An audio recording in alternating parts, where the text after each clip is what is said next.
हाँ जी। मैं आपके साथ बात कर रहा था इनकम अंडरहेड टीजीबीपी में क्वेश्चंस की। लास्ट क्लास में हमने क्वेश्चन प्रैक्टिस करे थे।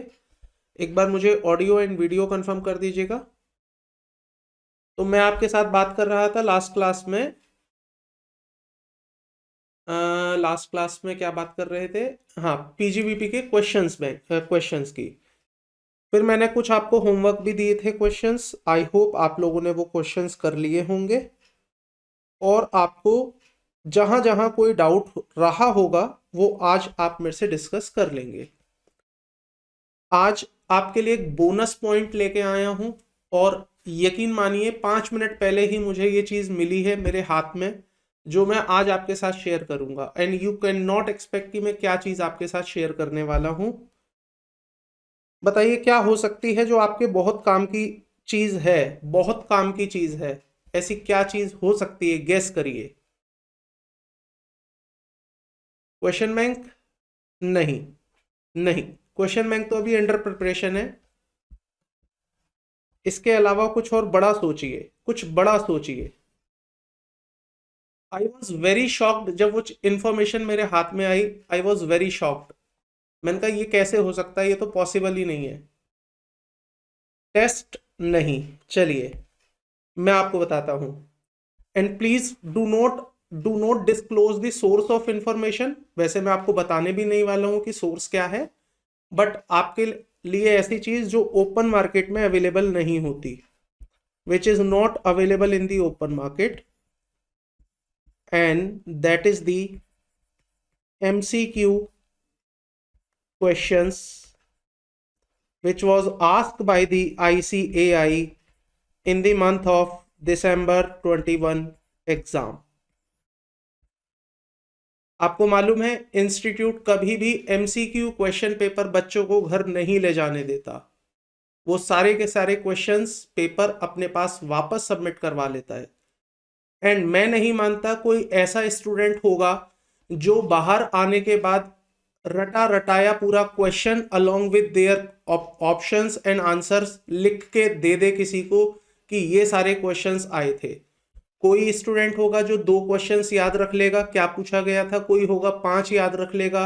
मैं कहता हूं अगर बहुत ही ज्यादा कोई मेमोरेबल पर्सन होगा तो 10 क्वेश्चंस याद रख लेगा, लेकिन वर्ड्स और एज इट इज लैंग्वेज याद नहीं रख पाएगा। मेन पॉइंट याद रख लेगा कि इस पॉइंट से क्वेश्चन पूछा गया था। But now I got a PDF file from one of the source, and that is the MCQ questions which was asked by the ICAI in December 2021. तो मैं आपके साथ वो भी शेयर करूंगा, अभी दिखाऊंगा आपको।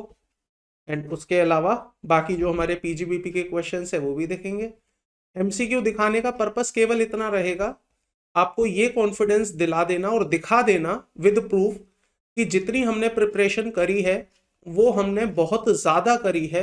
इंस्टीट्यूट तो आज भी आपसे बच्चों वाले ही सवाल पूछ रहा है MCQ में, हमने तो उससे भी ज्यादा प्रिपरेशन कर ली है। तो आइए जस्ट एक बार मैं उस PDF की झलक आपको दिखा देता हूं ताकि आपको भी एक आइडिया लग जाए। फिर उसके बाद हम क्वेश्चंस पर आएंगे।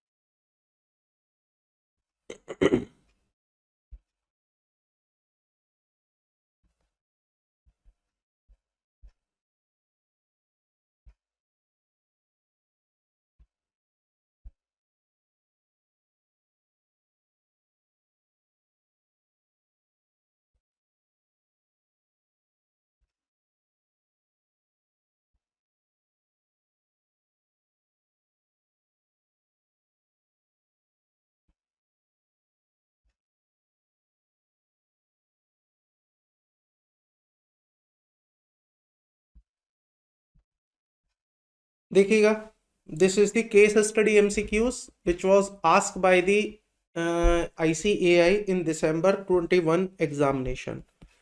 तो ये दिसंबर 2021 एग्जाम के MCQ हैं। केस स्टडी 1 देखिए किस तरह की केस स्टडी आपके सामने आई है। फिर उसके बाद कॉन्टिन्यूएशन में है और यहाँ से फिर आपसे क्वेश्चन पूछे गए हैं which is based on the salary, based on the capital gain, then based on the other source। 3 question हो गए। फिर 4th क्वेश्चन हो गया, 5th हो गया, 6th क्वेश्चन यहाँ पर रहा, 7th क्वेश्चन ये रहा, 8th क्वेश्चन रहा आपके सामने, देन 9th है, और फिर लास्ट आपके सामने है 10th क्वेश्चन।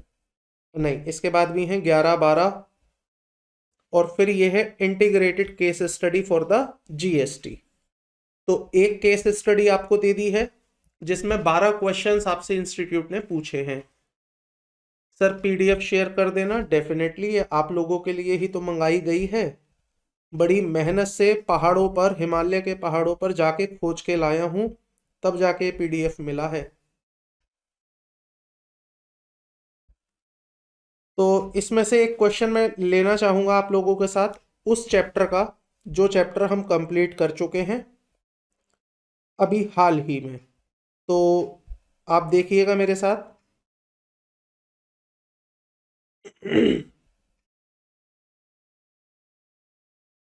आइए एक बार केस स्टडी पढ़ते हैं एक बार case study.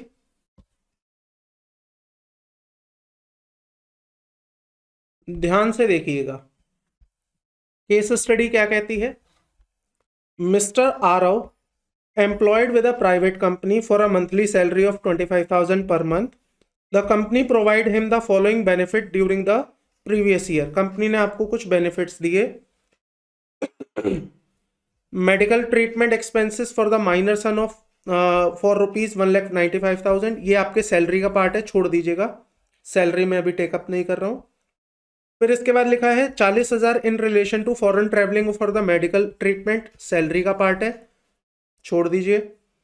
Company provided a personal loan, salary का पार्ट है, छोड़ दीजिए। आगे देखिएगा नेक्स्ट।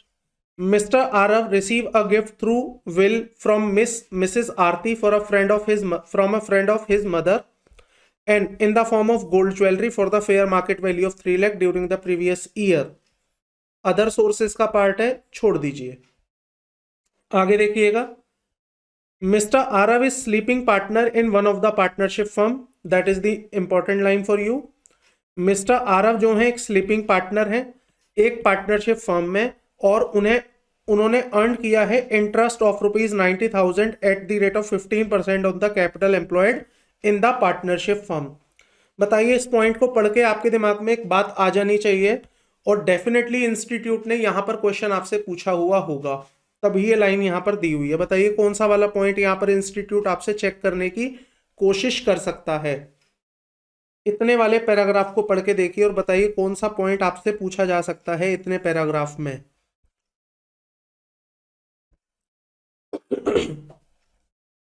एक हमने पीजीवीपी में सेक्शन पढ़ा था, पीजीवीपी में एक सेक्शन हमने पढ़ा था, that is the interest to partner और सैलरी टू पार्टनर, फर्म को डिडक्शन मिलती है। तो ये 12% वाले एक पॉइंट का कॉन्सेप्ट आपसे पूछा जा रहा है, देखिएगा आगे आपको इसका डेफिनेटली क्वेश्चन मिलेगा। आगे देखिए, Arnav receive a bonus share on the preference share held by XYZ limited on the market, जिसकी मार्केट वैल्यू है 20,000 रुपए during the previous year. Company issued these bonus share by capitalising the accumulated profit. Company ने ये share आपको आपके accumulated profit में से दिए हैं। इसको पढ़ के आपको एक कॉन्सेप्ट और याद आया होगा, और वो कॉन्सेप्ट पर मैंने पूरी एक क्लास लगाई थी, अलग से आपको एक पीडीएफ शेयर किया था अगर आप उसे भूले नहीं हो, जिसका नाम था डीम्ड डिविडेंड, जिसका नाम था डीम्ड डिविडेंड। उसमें मैंने आपको यह बताया था कि अगर आप किसी प्रेफरेंस शेयर होल्डर को बोनस देते हो, अच्छा मैंने पढ़ाया नहीं था, सॉरी मुझे याद आ गया, मैंने पढ़ाया नहीं था, पढ़ाने में मैंने केवल आपको एक ही पॉइंट बताया था जो था 222E। मैंने केवल ये वाला पॉइंट आपको पढ़ाया था, बाकी 4 पॉइंट आपको नहीं पढ़ाए थे, तो कोई इशू नहीं है, इसे हम अदर सोर्स में देखेंगे। मैंने वहां भी यही बोला था कि अदर सोर्सेज जब आएगा तो मैं पूरे 5 के 5 पॉइंट फिर से पढ़ाऊंगा। चलिए उसके बाद देखिए ये वाला पॉइंट बहुत बेहतरीन पॉइंट है और मुझे उम्मीद है आप इस पर गलती नहीं करेंगे। Mister Aarav received an advance of ₹50,000 by way of RTGS from Dinesh against an agreement made on 1/4/2020 for the purpose of sale of urban agriculture land which he acquired in partition of his father's HUF during the previous year 97-98 and used since then by his family for a agriculture purpose. The original cost of the land was 2 lakh rupees and the fair market value of the land on 1/4/2001 is 5 lakh rupees. However, the stamp duty value is rupees 3 lakh. SDV जो है 3 लाख रुपए है. SDV 3 lakh रुपए है. इतना point पढ़ते पढ़ते आपके दिमाग में कैपिटल गेन की कुछ बातें घूमने लग गई होंगी, हाँ या ना? आगे पेज पर आइए. The transaction with Dinesh could not be converted into sale. तो ये जो हमने ऊपर ट्रांजैक्शन की बात बोली कि उसने एक एडवांस ले लिया था 50,000 रुपए का, ये इस बेचारे सेल को कन्वर्ट कर नहीं पाया. Hence Arnav sold this land to another person. ये किसी और को बेच दिया गया.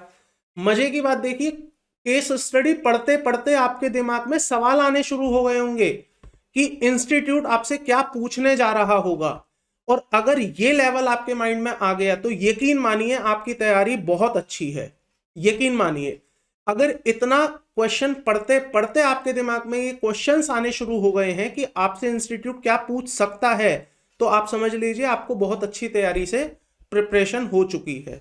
तो यहां पर अगर मैं इस क्वेश्चन को पढ़ रहा हूं, एज ए स्टूडेंट भी अगर मैं पढ़ रहा हूं, तो मैं समझ सकता हूं कि इंस्टीट्यूट मेरे से 4 फीचर पर कुछ सवाल पूछने की बातें कर सकता है. Absolutely right Aanchal and Chanchal, 4 feature का सवाल जरूर आ सकता है इस केस स्टडी में.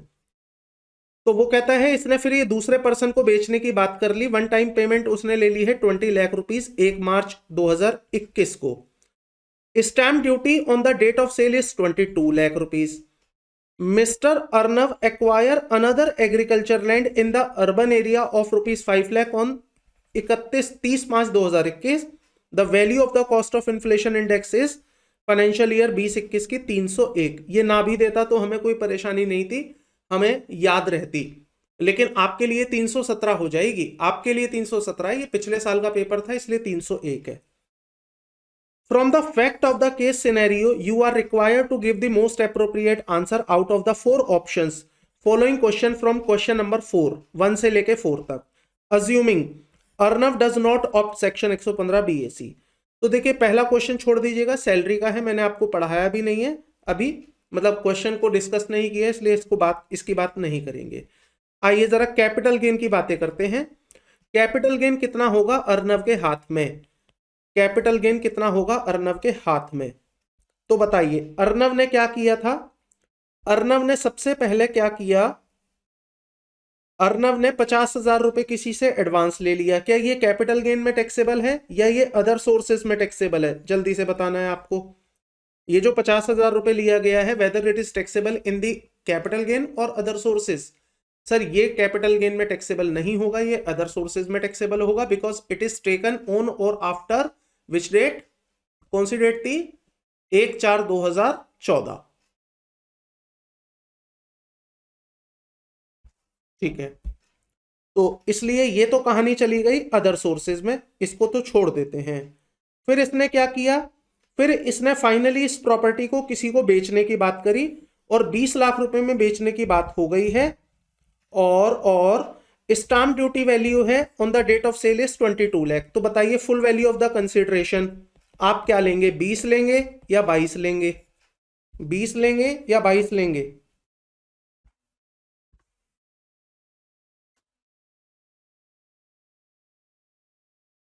अब एक चीज और चेक करिए, क्या आपकी एसडीवी सेल कंसिडरेशन के डिफरेंस के 10% से ज्यादा है? नहीं है, क्योंकि अगर मैं डिफरेंस भी निकालूं 20 - 22 डिवाइडेड बाय 20 तो ये विद इन कंट्रोल लिमिट है 10%. तो ऐसे में मैं full value of the consideration ले लूंगा 20.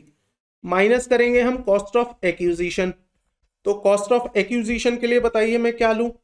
ये प्रॉपर्टी मुझे मिली थी मेरे फादर के HUF से. ये प्रॉपर्टी मुझे मिली थी मेरे फादर के HUF से और कब मिली थी? 1997-98 में. तो 97-98 में अगर कोई प्रॉपर्टी मिलती है, उसकी ओरिजिनल कॉस्ट थी 2 लाख रुपए, कॉस्ट ऑफ एक्विजिशन 2 लाख रुपए है, और एफएमवी 5 लाख है और स्टैंप ड्यूटी वैल्यू 3 लाख है। तो मेरे लिए कॉस्ट ऑफ एक्विजिशन क्या होगा? ऑप्शंस हैं 2, 5 या 3। 2, 5 या 3। तो आंसर आ जाएगा सर यहां पर 3। देखो एग्जामिनर आपको कहां कंफ्यूज करना चाहता है, वो एफएमवी में आपको घुमाने की कोशिश कर रहा है, लेकिन आप पढ़ के आए हो अगर बात हो रही होगी इमूवेबल प्रॉपर्टी की तो हमें एसडीवी चुननी है, बात हो रही होगी अगर अदर देन इमूवेबल प्रॉपर्टी की तो हमें एफएमवी चुननी है। तो यहां पर हमारी 3 लाख रुपए बन जाएगी कॉस्ट ऑफ एक्विजिशन। तो यहां पर लिख लीजिए कॉस्ट ऑफ एक्विजिशन आ गई 3 लाख रुपए। अब बताइए इंडेक्सेशन कैसे करें? मान के चलते हैं पिछले साल के लिए हम क्वेश्चन सॉल्व कर रहे हैं, तो मल्टीप्लाई हम किससे करेंगे? 301 से, और डिवाइड किससे करेंगे? हम 100 से। तो बताइए कितना आ जाएगा ये?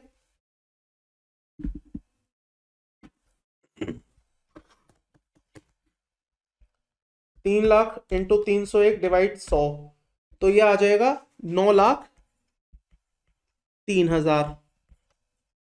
अब बताइए आगे, आगे का क्वेश्चन आपसे क्या पूछने की कोशिश करता है? आपने फिर एक अर्नव ने एक अनदर एग्रीकल्चर लैंड एक्वायर कर लिया।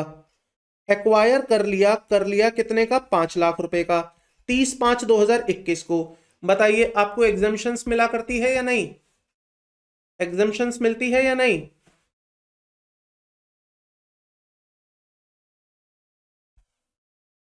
यस। कौन से सेक्शन में एग्जम्पशन दोगे?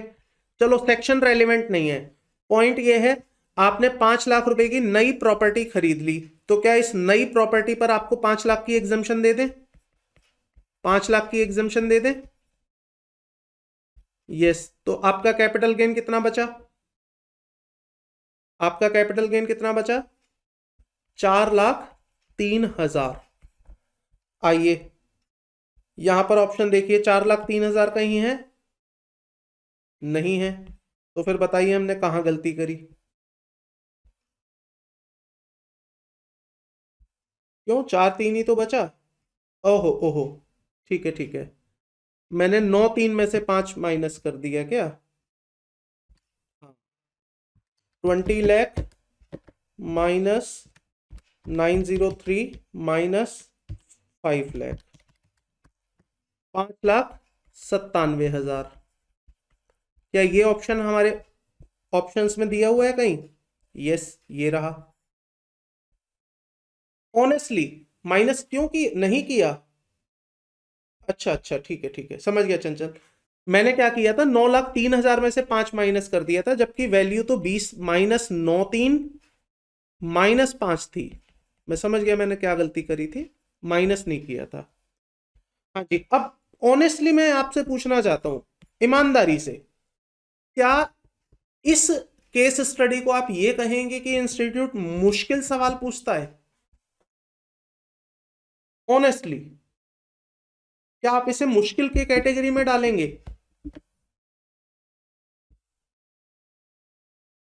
ये मत सोचिएगा कि आपको बस मुझे आंसर करना है तो बस मन को लुभाने के लिए और अभी के लिए आप कह दे कि हाँ सर ये तो बड़ा ही आसान क्वेश्चन था, ये था वो था। ऑनेस्ट आंसर, क्या आप इसे ये कहेंगे मुश्किल है? मैं नहीं कहूंगा ये मुश्किल है, अगर आपने एक बार भी ढंग से पढ़ाई करी है। एक बार, मैं रिवीजन की बात ही नहीं करता, आप रिवीजन भले ही एक बार को नहीं करके भी जाएंगे, अगर आपने क्लास में बात सुनी होगी, समझी होगी, तो ये सारी बातें आपको याद आएंगी और आपका आंसर एक बार में आराम से निकलेगा। आइए तीसरा पार्ट देखिएगा। अदर सोर्स छोड़ देते हैं क्योंकि अदर सोर्स में वो डिविडेंड के लिए कुछ बातें कर रहा है, डीम्ड डिविडेंड की, उसकी मैं बातें नहीं करूंगा अभी। अभी मैं केवल आपसे रेलिवेंट ही बातें पूछूंगा। चंचल कह रहे हैं सर इजी तो है बट एग्जाम में समझ नहीं आता। क्यों नहीं समझ आता एग्जाम में? एग्जाम हॉल में ऐसा क्या हो जाता है आपके माइंड को या आपको? केवल एक चीज होती है, मैं बताता हूं, दैट इज द फियर। एक डर आपके मन में बैठता है कि एग्जाम में हमें चीजें याद नहीं आती। ये डर आपको बस बाहर निकालना है। ऑनेस्टली बता रहा हूं, आपके दिमाग में सब कुछ है, सब आता है आपको, आप बहुत समझदार लोग हैं, लेकिन एग्जाम का जो डर आपके मन में होता है ना, उन 3 घंटे में जो प्रेशर्स आपके ऊपर आ रहा होता है कि है कैसे करेंगे कैसे करेंगे, उसको बस आप एक बार हल्के माइंड से निकाल के तो देखो। ट्रस्ट में आपको चीजें मुश्किल नहीं लगेंगी। आप यकीन मानिए, देखिए मैं चार्टर्ड अकाउंटेंट बन गया हूं, हो सकता है आपको मेरी बात ऐसे लगे कि सर आप तो बन गए हो इसलिए आप ऐसा कह रहे हो, बट यकीन मानिए मैंने अपने पूरे सीए करिकुलम में सीए फाउंडेशन जो P1 हुआ करता था उस समय पर, सीए इंटरमीडिएट जो कि PE2 हुआ करता था उस समय पर, और सीए फाइनल, मैंने इतने पेपर दिए हैं, 8 पेपर सीए फाइनल के, 6 पेपर PE2 के और 4 पेपर फाउंडेशन के। मैंने किसी पेपर में 1% भी स्ट्रेस नहीं लिया, यकीन मानिए 1% भी स्ट्रेस नहीं लिया। एंड आई एम नॉट मतलब बहुत ज्यादा कोई जीनियस स्टूडेंट नहीं रहा था मैं अपने टाइम पे। आई was very very very mediocre student. बस मेरे को एक ही चीज आती थी कि अगर मैं किसी चीज को पढ़ूं तो उसे बिल्कुल आखिरी तक जड़ तक पकड़ के पढ़ लूं और उसकी रिवीजन कर लूं। मैंने किसी पेपर में ये स्ट्रेस नहीं लिया। मैंने लोगों को बहुत देखा, बहुत बहुत सारे मेरे जो साथ में पढ़ रहे थे वो कहते थे हाय कैसे होगा, एग्जाम वाले दिन ऐसे किताबें ले लेके पढ़ रहे हैं कि ये भी पढ़ लूं वो भी पढ़ लूं, एंड मिनट तक पढ़ रहे हैं। 2 बजे का पेपर है, 1:30 पे सेंटर के बाहर किताब से पढ़ रहे हैं। अरे जब आपने अभी तक नहीं पढ़ा तो उस आखिरी मिनट में ऐसा क्या पढ़ लोगे? तो पॉइंट ये है, आप अपने कंसेप्ट क्लियर रखो। जब भी आप पढ़ाई कर रहे हो उसको क्लियर करते हुए पढ़ो, रट्टाफिकेशन के साथ मत पढ़ो और स्ट्रेस बिल्कुल मत लो। जहां आपने स्ट्रेस लिया समझ लो आपका काम वहीं पर खराब होना शुरू होगा। चिंता बिल्कुल भी नहीं करनी है, पढ़ाई बस अच्छे से करनी है। एग्जाम में आपको सारी चीजें याद आएंगी, सब कुछ याद आएगा। तो इस क्वेश्चन को छोड़ के क्वेश्चन नंबर 4 पर आते हैं। Assume that urban land purchased on 31 May 2021 is sold on 10 July 2022 for ₹6 lakh. बताइए क्या होगा, क्या कॉन्सिक्वेंस हो जाएगा उसके ऊपर? अगर वो अर्बन लैंड को 31 मई 2021 को खरीद कर 10 जुलाई 2022 को बेच देता है तो क्या होगा? याद आएंगी आपको बातें, क्या याद आएंगी? सर 3 साल तक आपको जमीन बेचनी नहीं थी। अगर आपने कैपिटल गेन में एग्जम्पशन ली है तो 3 साल तक आप इसे बेच नहीं सकते हैं। और अगर बेच देंगे तो क्या होगा? अगर इसे बेच देंगे तो वहां पर आपका जितना एग्जम्पशन आपने क्लेम किया था वो एग्जम्पशन हम टैक्सेबल कर देंगे। और कौन से ईयर में टैक्सेबल कर देंगे? कौन से ईयर में टैक्सेबल कर देंगे?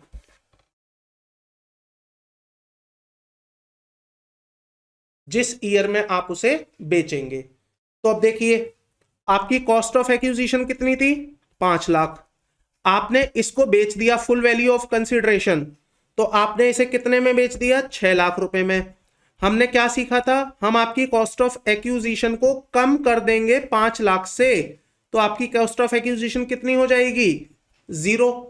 आपकी कॉस्ट ऑफ एक्विजिशन हो जाएगी 0 और हेंस आपके ऊपर 6 लाख रुपए का कैपिटल गेन बन जाएगा। अब ये बताइए 6 लाख जो होगा that will be short term और long term? That will be short term और लॉन्ग टर्म? ये होगा सर आपका long term, sorry short term, short term. ठीक है,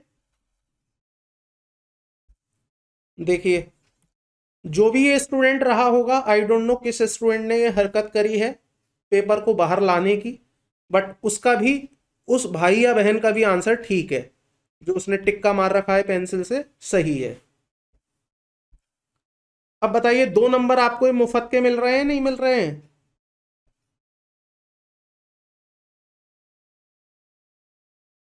नेक्स्ट क्वेश्चन देखिएगा।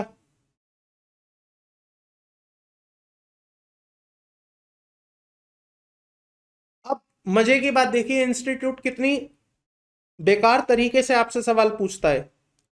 इतनी बड़ी केस स्टडी आपको पढ़ाई गई, इतनी बड़ी केस स्टडी पढ़ाई गई, और आगे जाके इंस्टीट्यूट ने क्या बोला? ये वाली केस स्टडी केवल आपके काम आएगी क्वेश्चन नंबर 1 से लेके 4 तक। क्वेश्चन नंबर 1 से लेके 4 तक।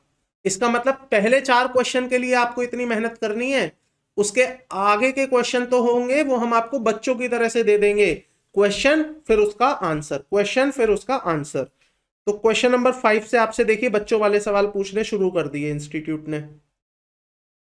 आंचल कह रहे हैं यस बट कंसेप्ट क्लियर हो अच्छे से तो ही। बिल्कुल, ये तो बात सही है, कॉन्सेप्ट आपको क्लियर होना ही चाहिए। कॉन्सेप्ट क्लियर नहीं होगा तो फिर अगेन पजल रहोगे आप।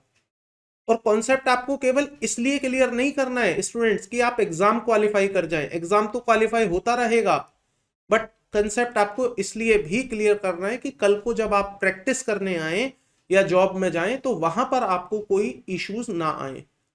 देखिए गूगल हेल्प जरूर करेगा लेकिन गूगल आपको बेसिक बातें नहीं सिखाएगा।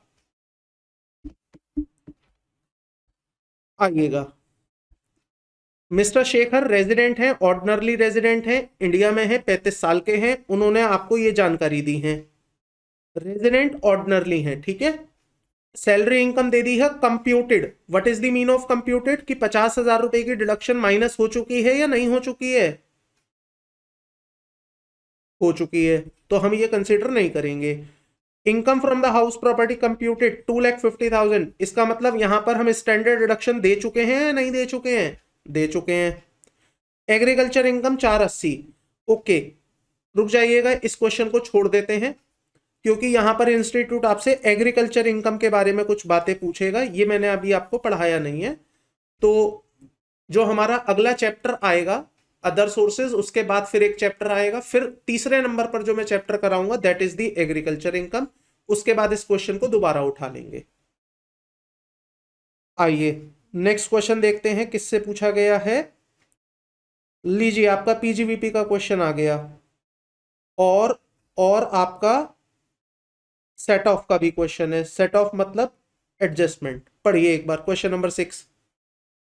आशु engaged in the business of textile and has unabsorbed depreciation. Ashu के पास अनएब्जॉर्ब्ड डेप्रिसिएशन पड़ा हुआ है 2.5 लाख रुपए का 1/4/2020 को, which include additional depreciation under section this. तो आपको एक एडिशनल डेप्रिसिएशन भी मिलता है, वो भी है। तो 2.5 लाख रुपए में 2 लाख रुपए का एडिशनल डेप्रिसिएशन और 50,000 का अदर डेप्रिसिएशन होगा कोई। चलिए, relating to earlier previous year in respect of the block of 15%, 15% वाले प्लांट एंड मशीनरी का ये डेप्रिसिएशन है। WDV of the plant and machinery is 5 lakh rupees on this date. Ashu wants to opt a section 115 BAC। Ashu 115 BAC में जाना चाहता है, ठीक है। असेसमेंट ईयर 21-22 के लिए the value of the eligible depreciation to be set off against the current year income shall be. तो आपका कितना डेप्रिसिएशन होगा जो कि एडजस्ट कर दिया जाएगा। तो देखिए मैं आपको बता दूं 115 BAC में जाते हैं अगर, तो आपको नॉर्मल डेप्रिसिएशन की डिडक्शन मिल जाती है। ये वैसे मैंने सिखाया नहीं है बट आज बता देता हूं, आगे चल के बात भी करूंगा डिटेल में। अगर आप सेक्शन 115 BAC में जाते हैं तो आपको नॉर्मल डेप्रिसिएशन की डिडक्शन अलाउ करते हैं, लेकिन जो एडिशनल डेप्रिसिएशन होता है वो हम आपको अलाउ नहीं करते हैं। अगर आपके पास पुराना अनएब्जॉर्ब्ड डेप्रिसिएशन पड़ा हुआ है जिसमें नॉर्मल डेप्रिसिएशन और अनएब्जॉर्ब्ड डेप्रिसिएशन दोनों हैं और आप 115 BAC में आना चाहते हैं, तो आपको क्वेश्चन है मेरा, सोचिएगा लॉजिकली, फिर मैं क्लियर करूंगा लॉ क्या कहता है। अगर आपके पास अनएब्जॉर्ब्ड डेप्रिसिएशन पड़ा है जिसमें नॉर्मल डेप्रिसिएशन भी है और एडिशनल भी है, और अब आप 115 BAC में आना चाहते हैं, तो क्या हम आपको नॉर्मल वाला ही एडजस्ट करने दें या जो अनएब्जॉर्ब्ड में एडिशनल पड़ा हुआ था 200 वो भी एडजस्ट करने दें? क्वेश्चन ये है, बताइए।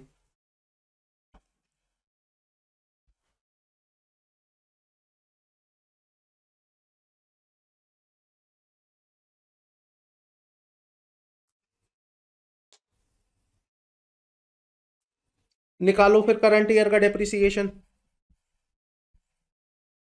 आपके पास 5 लाख रुपए का ओपनिंग ब्लॉक है, तो 5 लाख रुपए पे 15% के हिसाब से डेप्रिसिएशन कितना आ जाएगा?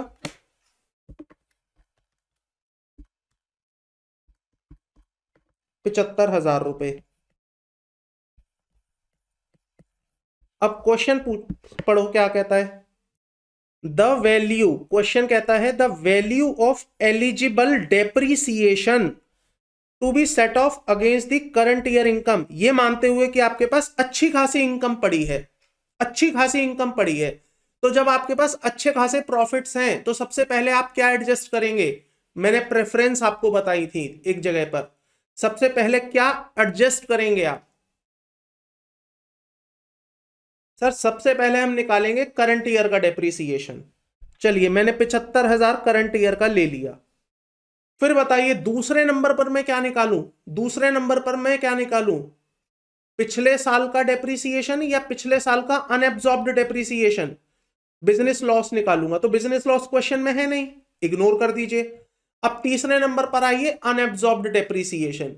अब क्वेश्चन यहां ये उठता है कि अनएब्जॉर्ब्ड डेप्रीसिएशन में केवल 50 लूं या फिर 75 प्लस 50 प्लस 200 लूं? ये है सवाल, ये है असली सवाल। देखिए 1,05,000 वाला ऑप्शन कहानी से आउट, ये तो जिंदगी में नहीं आएगा। 75,000 वाला ऑप्शन आउट, ये भी नहीं आएगा, क्योंकि सर ये बात तो क्लियर है पुराने वाले डेप्रीसिएशन भी एडजस्ट होंगे। लेकिन अब समस्या है इस वाले ऑप्शन में और इस वाले ऑप्शन में, तो आपके लिए कौन सा सही लगता है आपको बताना? 50 प्लस 75 या 75 प्लस 50 प्लस 200? बिल्कुल सर, ऑप्शन नंबर सी।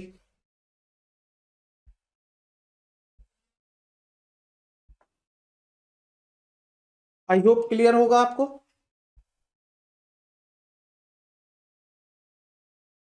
दो नंबर यहां भी आपको दे दिए गए हैं फिर भी फ्री के। चलिए अब हम देखते हैं, ये अगेन आपसे फॉर्म का क्वेश्चन पूछा गया है, पढ़िए।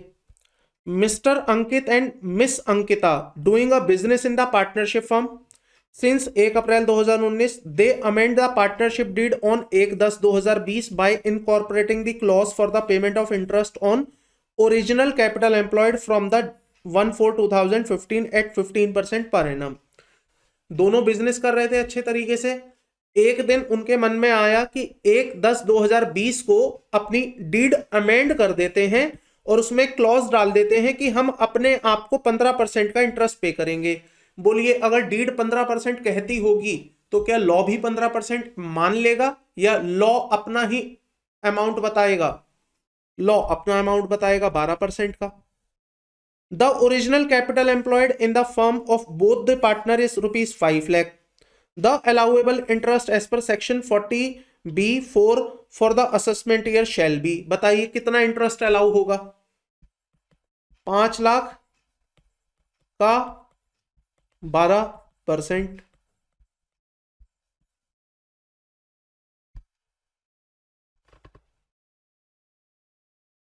गलत जवाब। नहीं आंचल, फंस गए आप इंस्टीट्यूट के ट्रैप में।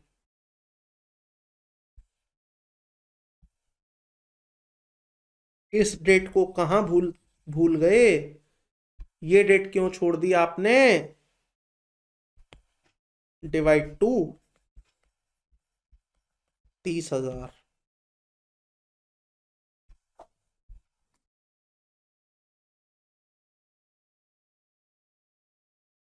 एक नंबर आपको इस बात का मिल गया। लेकिन ये जिस भी भाई और बहन ने हरकत करी है इस पेपर को बाहर निकालने की, उसने ये क्वेश्चन अटेम्प्ट नहीं किया, ऐसा समझ आता है यहां पर देखकर। क्योंकि ना तो कहीं पेंसिल के निशान है ना कहीं कुछ लिखने के निशान है, इसका मतलब उस भाई ने ये क्वेश्चन ही छोड़ दिया होगा। नेक्स्ट देखिएगा, ये लीजिए रेजिडेंशियल स्टेटस से पूछ लिया आपसे एक सवाल। Rameshwar reside in China but a person of Indian origin come to India during the previous year 21-22। Rameshwar China में रहता है लेकिन वो पर्सन ऑफ इंडियन ओरिजिन है और इंडिया आया 2020-21 में। स्टे किया उसने इंडिया में 180 दिन। उसकी जो बिजनेस इनकम है other than the income from foreign sources was rupees 15,90,000 रुपए and he paid 1 lakh rupees life insurance premium in India. He was in India for 400 days during the 4 preceding previous year. What will be the residential status? ये 15,90,000 देखते ही person of Indian origin देखते ही आपके दिमाग में एक बात आ जाएगी, कौन सा? जो मैंने आपको अमेंडमेंट करवाई थी। अमेंडमेंट में क्या था? सर अगर किसी की इनकम 15 लाख से ज्यादा है फॉरेन सोर्सेस की इनकम को छोड़कर, तो इंडिया में वो 182 दिन नहीं, कितने दिन पर रेजिडेंट बन जाएगा? 182 नहीं, कितने दिन पर रेजिडेंट बन जाएगा? याद है? नहीं, 120 दिन पर, 120 दिन पर। आंचल 121 नहीं है, 120 दिन है। और ये भी मैंने बताया था, अगर कोई पर्सन इस वजह से रेजिडेंट बन गया है तो वो किस तरह का रेजिडेंट होगा? ROR या RNOR? सर वो हमेशा हमेशा हमेशा RNOR होगा। ये लीजिए, आपके लिए आंसर सजा के दिया है उस बच्चे ने, RNOR आंसर होगा। अब देखिए MCQ अगर आप अच्छे से नहीं भी पढ़ेंगे ना, मतलब आप प्रैक्टिस भी नहीं करेंगे MCQ की, मैं दावे के साथ कह सकता हूं आपके सारे के सारे MCQ ठीक हो जाएंगे अगर आपने अपने मेन कॉन्सेप्ट अच्छे से पढ़ लिए हैं। क्वेश्चंस की प्रैक्टिस करना जरूरी है, अच्छी बात है, लेकिन MCQ की नहीं भी करेंगे तो कोई दिक्कत नहीं आएगी अगर आपने अपने मेन कॉन्सेप्ट अच्छे से कर रखे होंगे तो। इस 1 लाख का कुछ होगा या नहीं होगा? चंचल ने पूछा। चंचल ये जो 1 लाख है ये तो डिडक्शंस के लिए पॉइंट है। अब इंस्टीट्यूट हो सकता है आपसे डिडक्शन का सवाल पूछ जाए तो वहां पर देखना है कि कुछ होगा या नहीं होगा, लेकिन इंस्टीट्यूट ने तो यहां पर सवाल डिडक्शन पर पूछा ही नहीं।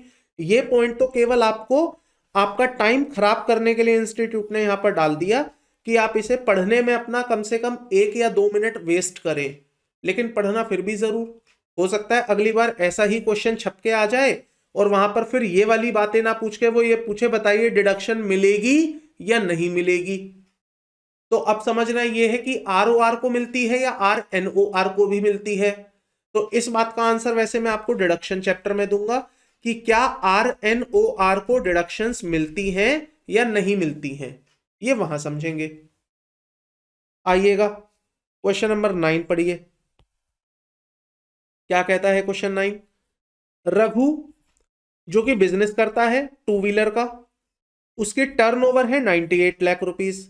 अच्छा आपको ऐसा नहीं लग रहा कि सर, नहीं वैसे ये क्वेश्चन है TDS का, रुकिए एक बार देख लूं। Without deduction is an relevant previous year assuming, बता सकते हैं आप इस, नहीं नहीं इस आंसर को आप नहीं बता पाएंगे, छोड़ दीजिए।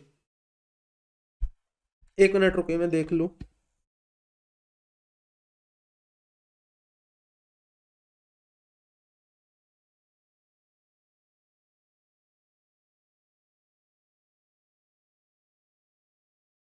पढ़ लीजिए, मैंने आपको बताई है बात, याद आ जाएगी आपको पढ़ते ही। रघु जो है एक बिजनेस करता है 2 व्हीलर का, टर्नओवर है उसकी 98 लाख रुपए, और he paid a salary of rupees 8 lakh rupees to Keshav during the previous year without deduction of tax at source। उसने कोई TDS काटा नहीं। Is there any disallowances? अगर आप बिना TDS काटे कोई पेमेंट करते हैं तो क्या उस पर कोई डिसअलाउंसेस आएगी? याद है आपको लास्ट क्लास में ही मैंने आपको एक पॉइंट बताया था, 30% की डिसअलाउंसेस आएगी। तो इसका मतलब 8 लाख रुपए की पेमेंट अगर आपने करी है तो उसका 30% आप डिसअलाउ कर देंगे। कितना? 240। 240 कर देंगे तो आपके सामने ये वाला आंसर दिख रहा है, बट रुक जाइएगा, ये आंसर गलत है। क्योंकि अब ध्यान से सुनिए, एक नई बात और बताऊंगा, वैसे मैं TDS पर भी बताऊंगा दोबारा से, आज फिर से सुन लीजिए। इसका टर्नओवर कितना है? 98 लाख रुपीस। क्या इसे ऑडिट कराना है? क्या इसे ऑडिट कराना है? नहीं कराना। TDS के चैप्टर में मैं आपको बताऊंगा कि TDS किसे काटना है। तो ध्यान से सुनिए, TDS उसे काटना है, TDS उसे काटना है जिसका टर्नओवर 1 करोड़ से ज्यादा है। अगर मेरा टर्नओवर 1 करोड़ से ज्यादा है ही नहीं तो मुझे TDS काटना ही नहीं है। और जब मुझे TDS काटना ही नहीं है, जब मुझे TDS काटना ही नहीं है और अगर मैंने TDS नहीं काटा तो बताइए क्या मैंने कोई गुनाह किया? नहीं। गुनाह किसके लिए है? जिसे टीडीएस काटना था और उसने टीडीएस नहीं काटा। अरे साहब, टीडीएस काटना किसे है? जिसका टर्नओवर 1 करोड़ से ऊपर है। जब इस बेचारे का टर्नओवर ही 98 लाख है तो ये टीडीएस के झंझट में नहीं आएगा, और जब ये टीडीएस के झंझट में नहीं आएगा तो हम कुछ भी डिसअलाउ नहीं करेंगे। Nothing will be disallow. Option number D यहां पर सही है। The section 40A 1A is not applicable for the payment of salary because he is not covered. Sorry, D option गलत है, सी ऑप्शन सही है।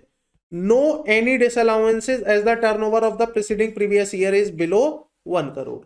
C option is the right option. इस भाई का गलत हो गया। अगर इसने डी पे टिक्का मार रखा है तो समझ लीजिए इसका गया 1 नंबर। सही आंसर है सी।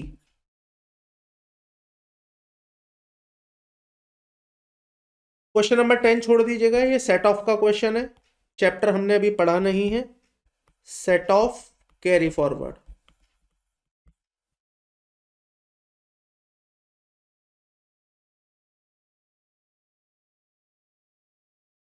ये लीजिए कैपिटल गेन का क्वेश्चन आपके सामने सज के आ गया है फिर से। Mister Rajat is a partner in the partnership firm, partnership firm में पार्टनर है। Has contributed his office building as a capital, उन्होंने अपनी ऑफिस की बिल्डिंग, अपने ऑफिस की बिल्डिंग एज ए कैपिटल दे दी। Which was acquired by him on 30/9/2019। इतनी बात सुनते ही आपके दिमाग में कंसेप्ट आ गया होगा कैपिटल गेन का। Conversion of capital asset, conversion of capital asset into partnership firm. तो बताएंगे आप मुझे full value of the consideration क्या लिया जाता है? Full value of the consideration क्या लिया जाता है इस केस में? जब एक person as a partner firm को अपनी कैपिटल एसेट देता है, बुक वैल्यू लेते हैं। Absolutely correct. और कॉस्ट ऑफ एक्विजिशन, सर उसने ये जितने में खरीदी थी। तो यहां पर देखिए, which was acquired by him on 30/10/2019 at ₹2 lakh. The capital account in the books of firm is credited by 5 lakh. तो 5 लाख रुपए मेरे लिए क्या बन जाएगा? Full value of the consideration. आगे पूछता है, the consequence of such transfer in the hands of mister Rajat for the assessment year 21-22 shall be. बताइए कॉस्ट ऑफ एक्विजिशन कितनी है? 2 लाख रुपए। लॉन्ग टर्म है या शॉर्ट टर्म है? लॉन्ग टर्म है या शॉर्ट टर्म है? शॉर्ट टर्म है। हाँ चल, क्लियर है शॉर्ट टर्म।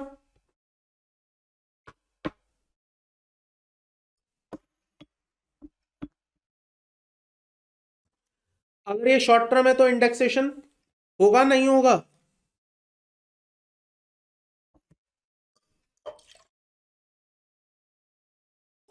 होगा। अगर इंडेक्सेशन सॉरी नहीं होगा, नहीं होगा तो 3 लाख रुपए आपका कैपिटल गेन आएगा। बताइए कौन सा ऑप्शन लेंगे?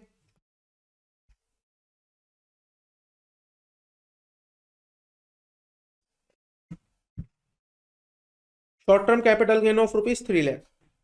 ऑप्शन नंबर बी देखिए कितना वाहियात ऑप्शन है। ऑप्शन बी कहता है no capital gain since it is not a transfer. क्या हमने कहीं पढ़ा है सेक्शन 247 ये कहता हो ये ट्रांसफर नहीं माना जाएगा?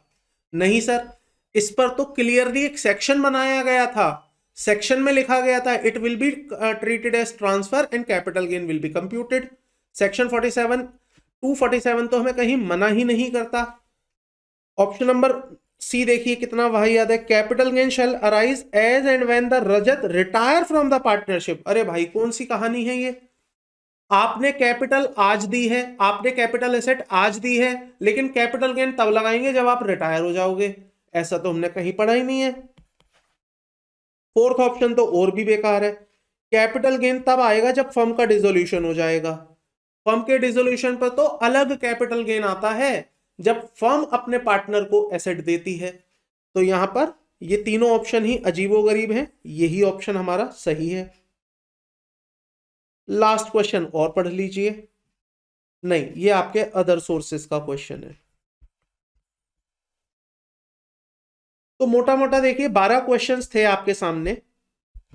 12 क्वेश्चंस में से रफली हमने 5 क्वेश्चंस तो एटलीस्ट अटेम्प्ट किए ही हैं।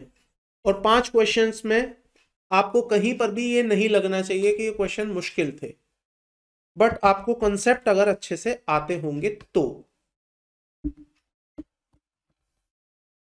टारगेट है हमारा 80 प्लस, उसके हिसाब से आप सोच के चलिए।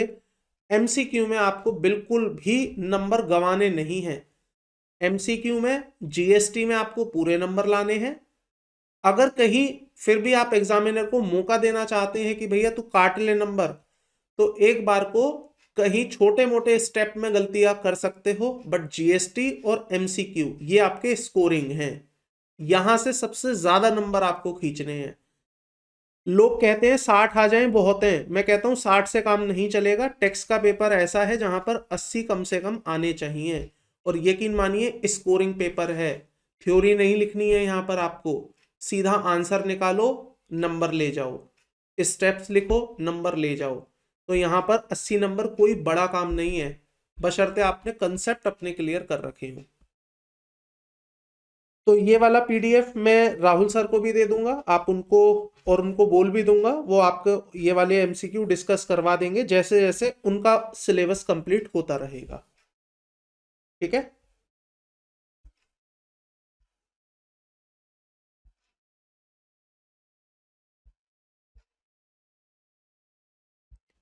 आइएगा वापस पीजीवीपी के क्वेश्चन बैंक में।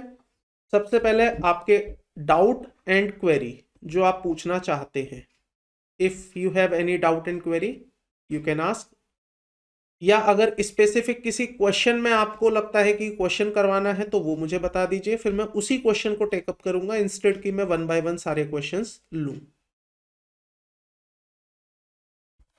बट ये आप तभी बता पाएंगे जब आपने होमवर्क किया होगा।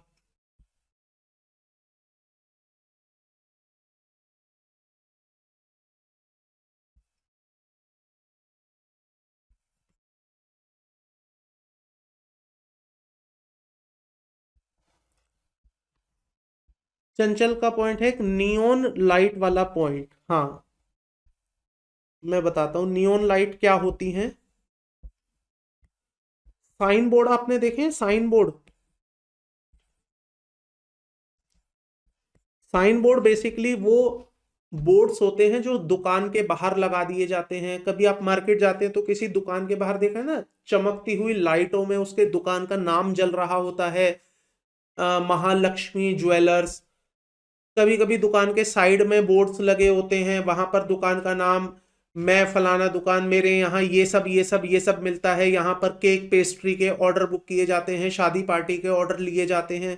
तो वो सारी चीजें जो आपका एडवर्टीजमेंट करती हैं उसे हम कहते हैं साइन बोर्ड्स, और साइन बोर्ड को ही कहा जाता है नियोन बोर्ड्स। अब पॉइंट ये आता है, क्या ये मेरी कैपिटल एसेट मानी जाएंगी? मतलब क्या इसे मैं कैपिटलाइज करते हुए डेप्रिसिएशन क्लेम करूं इस पर, या मैं इसको रेवेन्यू एक्सपेंडिचर मानते हुए पी एंड एल में डेबिट कर दूं? तो यहां पर लॉ ये कहता है, लॉ तो बेसिकली कुछ नहीं कहता बट सर्कुलर ये कहता है कि since these are the non depreciable assets, आप इन्हें डेप्रिशिएट नहीं कर सकते, तो इसलिए इन्हें रेवेन्यू एक्सपेंडिचर मानते हुए पी एंड एल में अलाउ कर दिया जाएगा। तो जितने भी आपने अपने नियोन बोर्ड साइन बोर्ड्स बनवाए होंगे, any expenditure that will be debited to the P and L account, P and L में डेबिट करिए, खर्चा क्लेम करिए, इनकम टैक्स आपको अलाउ कर देगा। इस पर मैंने 2 क्वेश्चंस में शायद पॉइंट डाले हुए हैं, और नीचे नोट में भी कहीं लिख के दिया है मैंने कि ये आपको अलाउ हो जाएंगे। ये देखिए, Punjab and Haryana high court in the CIT versus liberty group of marketing division में ये कहा गया है कि अगर आपका कोई neon board glow sign board का खर्चा होगा तो वो आपका रेवेन्यू एक्सपेंडिचर मानते हुए अलाउ कर दिया जाएगा।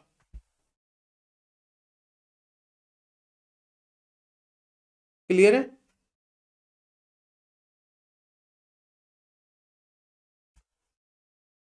चलिए मैं ऐसे पूछता हूं आपसे, फिर आप मुझे बताएंगे, क्या क्वेश्चन नंबर 6.4a मुझे कराने की जरूरत है, या आपने कर लिया है, या कर लेंगे?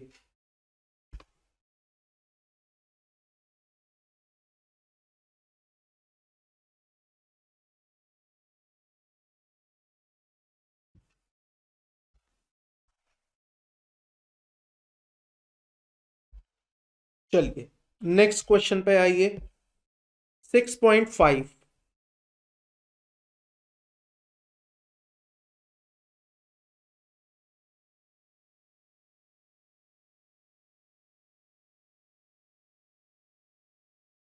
इसका second point, this one, stock in trade was lost in fire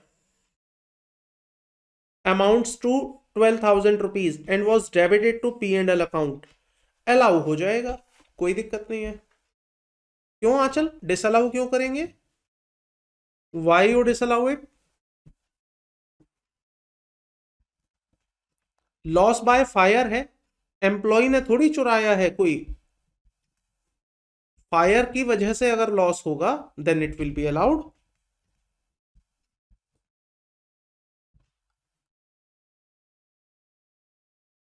ठीक है,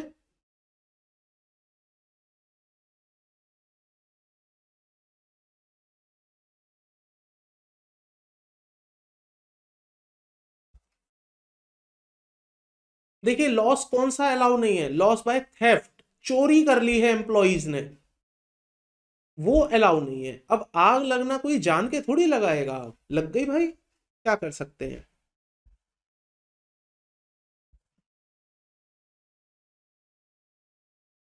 इसके बाद बताइए इस क्वेश्चन में कोई और पॉइंट।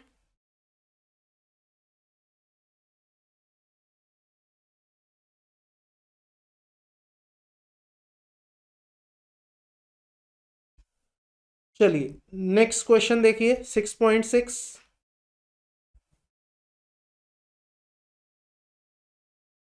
इसमें कोई स्पेसिफिक डाउट आपको?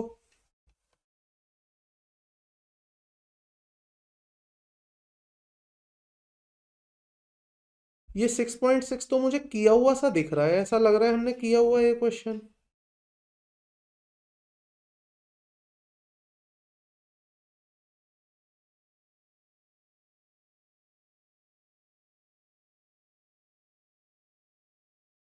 क्या आपको नहीं लग रहा है ऐसा क्वेश्चन हमने किया है? मेरे ख्याल से, रुकिए,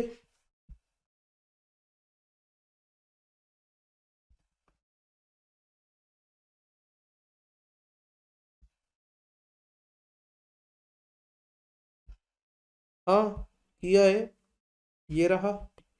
ये सतीश एक चार्टर्ड अकाउंटेंट है, यहाँ पर दूसरा पर्सन चार्टर्ड अकाउंटेंट बन गया, बस इतना ही तो फर्क है, बाकी तो सेम ही बात है। यहाँ पर संजीव हो गया चार्टर्ड अकाउंटेंट, बिल्कुल फर्स्ट की तरह है, एब्सोल्युटली राइट।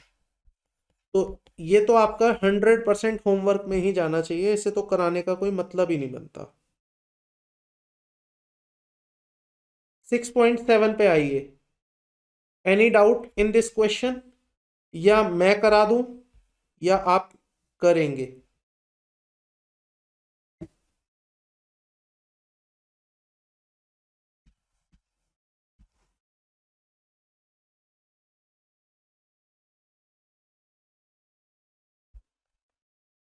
चलिए मैं डिस्कस करवा देता हूं, ज्यादा हेल्प हो जाएगी।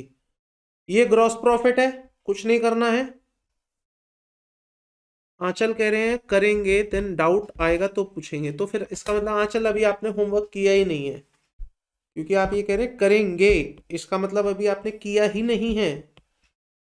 वेरी वेरी बैड, करना चाहिए था आपको होमवर्क। चंचल कह रहे हैं हो गया है। चलिए, वैसे इस क्वेश्चन में ऐसी कोई खास बात थी नहीं जहां पर आपको कोई कंफ्यूजन आए, बस एक पॉइंट है वो देख लीजिएगा। As shown in the P and L account 7200 रुपए paid to Calcutta university for the purchase of carrying on the approved scientific research in a natural science not related to his business, allowed और disallowed. Scientific research दो तरह की होती थी।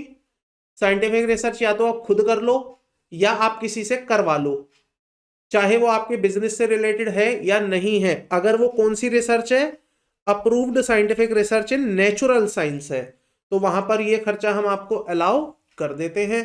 तो यहां पर ये खर्चा आपको 7200 रुपए का जो खर्चा है कहां पर है ये 7200 रुपये? ये रहा 7200 रुपये, ये हम आपको अलाउ कर देंगे। ठीक है। अच्छा, ये जो 3000 है ये अदर सोर्सेज में चला जाएगा, ये जो 2000 है ये भी अदर सोर्सेज में चला जाएगा, और ये जो डिविडेंड है 4000 ये भी अदर सोर्सेज में चला जाएगा। जो गिफ्ट मिला है आपको फादर से, इसका क्या करेंगे? फादर से जो गिफ्ट मिला है आपको 20,000 का, व्हाट यू विल डू? इसका क्या करना है? माइनस तो करना है, बट क्या ये टोटल इनकम में आएगा? माइनस तो बिजनेस में से तो माइनस कर देंगे, बट क्या ये टोटल इनकम में आएगा? नहीं आएगा। क्यों नहीं आएगा? क्योंकि sir gift from relative exempt होते हैं, इसलिए ये यहां से तो माइनस होना ही होना है, और अदर सोर्सेज में जाके प्लस भी नहीं होना है। क्लियर? अच्छा, ये जो आपको 10,000 रुपए की कस्टम ड्यूटी मिली है सरकार से, कस्टम ड्यूटी मिली है सरकार से, इसका क्या करना है? ये जो सरकार से आपको कस्टम ड्यूटी मिली है वापस, जिसकी पहले हम आपको डिडक्शन दे चुके हैं, इसका क्या करें? इग्नोर कर देते हैं। इग्नोर क्यों करना है? क्योंकि सर ये आपकी पीजीबीपी की इनकम है, और आपके प्रॉफिट एंड लॉस अकाउंट में ऐड हो चुकी है। इनकम टैक्स वाले भी पीजीबीपी में ही टैक्स मांगेंगे, तो बात ही खत्म हो गई। चिंटू ने भी पीएनएल में डाला, पीजीबीपी इनकम टैक्स वाले भी पीजीबीपी की इनकम में डालेंगे, तो बात ही खत्म, फिर तो इग्नोर कर दो। इसका क्या करोगे? ये जो डेप्रीसिएशन है प्लांट एंड मशीनरी का 15% फॉर 6 मंथ, 300 रुपए, इसका क्या करेंगे?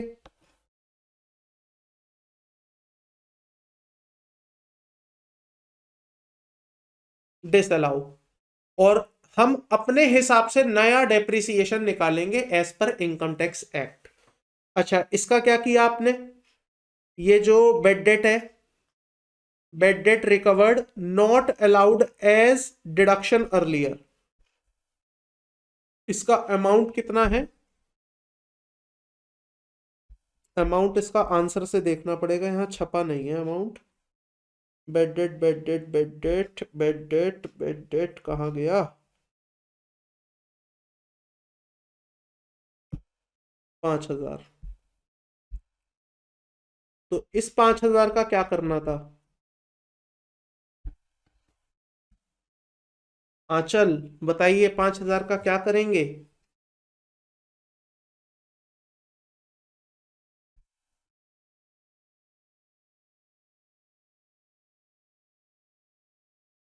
माइनस करेंगे सर, माइनस।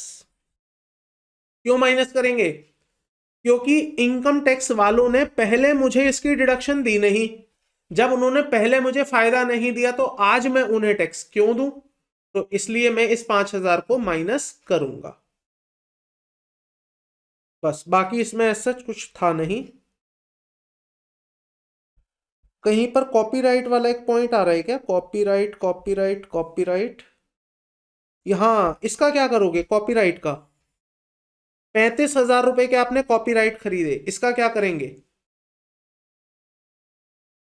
35,000 रुपीज के कॉपीराइट्स। सर इसे पी एंड एल में से हटा देंगे, इसका मतलब माइनस, सॉरी ऐड कर देंगे, और पहले हम इसे ऐड कर देंगे, डिसअलाउ कर देंगे, और बाद में हम इसका डेप्रीसिएशन आपको देंगे। और इस पर डेप्रीसिएशन का रेट बताना जरा, मैं भूल गया हूं इसका रेट। इसके डेप्रीसिएशन का रेट कितना होता था? 25%। अच्छा, नीचे डेट दी हुई है आपको, कॉपीराइट खरीदे हैं, ये किस लिए दी है? इस डेट की क्या रेलेवेंस है? इस डेट की रेलेवेंस है सर कि हम 100% डेप्रीसिएशन दें या हाफ डेप्रीसिएशन दें, इसके लिए हमें डेट दी हुई है। चलिए नेक्स्ट क्वेश्चन पर आइए अब। क्वेश्चन नंबर 6.8 में कोई स्पेसिफिक डाउट है किसी को?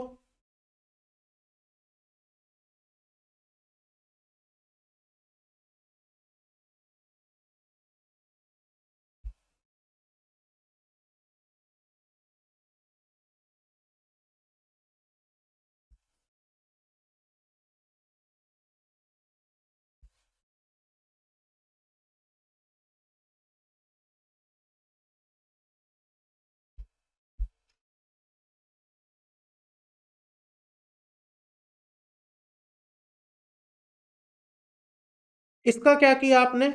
No tax has been deducted at source on audit fees. 31,000 रुपए की आपने ऑडिट फीस पर टीडीएस नहीं काटा। क्या किया आपने? इसका 31,000 का अलाउ किया या डिसअलाउ कर दिया? 30% आपने इसका डिसअलाउ कर दिया। अच्छा, पहले अब ये बताओ, अभी हाल ही में एमसीक्यू के क्वेश्चन में मैंने आपको एक नई बात और बताई है कि आप कुछ भी डिसअलाउ नहीं करेंगे अगर आपका टर्नओवर पिछले साल में 1 करोड़ से ज्यादा नहीं रहा है। क्वेश्चन देखिए, क्वेश्चन ने आपको कहीं ऐसी बात बोली है कि आपका टर्नओवर पिछले साल में 1 करोड़ से ज्यादा है या नहीं है? क्वेश्चन ने ऐसा कहीं बोला है आपको? नहीं। तो फिर आपने क्यों 30% डिसअलाउ कर दिया? क्या अज्यूम करते हुए आपने डिसअलाउ कर दिया? इसका मतलब आपने केवल यहां पर एक अजम्पशन ली है। आपने केवल अजम्पशन ली है कि आपका लास्ट ईयर टर्नओवर 1 करोड़ से ज्यादा था। चंचल कह रहे हैं पॉइंट लिखा नहीं था इसलिए सॉल्यूशन रेफर कर लिया। ठीक है, कोई दिक्कत नहीं है। ये देखिए 30% ऑडिट फीस नॉट अलाउड, इसका मतलब यहां पर केवल एक अजम्पशन है। बिल्कुल सही है, अजम्पशन गलत नहीं है। आपने अजम्पशन ली 30% की। आप अजम्पशन ये भी ले सकते थे कि सर मेरा टर्नओवर 1 करोड़ से ज्यादा नहीं है इसलिए मैं डिसअलाउ नहीं करूंगा। लेकिन मुझे एक बात बताइए, क्वेश्चन का मजा कब आएगा? जब आप ये अजम्पशन लेंगे कि 1 करोड़ से ज्यादा है या जब नहीं है। असली मजा तो क्वेश्चन का तब है ना जब आप ये अजम्पशन ले रहे हैं कि टर्नओवर 1 करोड़ से ज्यादा थी। क्योंकि अगर मैंने ये अज्यूम कर लिया कि मेरा टर्नओवर 1 करोड़ से ज्यादा नहीं था तो ये पॉइंट की बात ही खत्म हो जाएगी। फिर तो ये पॉइंट ही खत्म हो जाएगा ना। इसलिए कभी कभी, वैसे आपके एग्जाम में कभी ऐसा क्वेश्चन नहीं आएगा, यकीन मानिए। इंस्टीट्यूट पूरी तरह से कोशिश करता है कि आपको ऐसा डिप्लोमेटिक क्वेश्चन ना बना के दे जहां पर 2 व्यू पॉसिबल हो। हमेशा कोशिश करता है और करता भी है। मैं कहता हूं वो सक्सेसफुल हो भी पाता है। कभी भी 2 व्यू हो ही नहीं सकते। बट फिर भी अगर मान लो टाइम खराब चल रहा है और 2 व्यू आ भी रहे हैं तो आपको देखना है बेस्ट व्यू कौन सा है। और मैं अगर स्टूडेंट हूं तो मैं बेस्ट व्यू ये नहीं लूंगा कि मेरा टर्नओवर 1 से कम है, क्योंकि उस केस में मेरा पॉइंट ही खराब हो जाएगा पूरा। मैं तो असली अजम्पशन वो लूंगा कि मैं मान के चलता हूं मेरा टर्नओवर 1 करोड़ से ज्यादा है, इसलिए मुझे ये पॉइंट यहां पर दिया है और मैं 30% का डिसअलाउ यहां पर करके आऊंगा।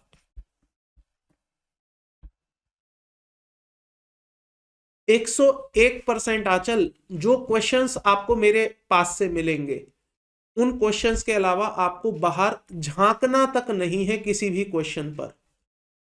देखिए आपकी क्लासेस भले ही ओवर हो जाएंगी रफली, मतलब जो भी आपका टेंटेटिव टाइम है, जनवरी हो फरवरी हो, क्लासेस ओवर होने का मतलब ये नहीं है आपका और हमारा रिलेशन खत्म हो जाएगा।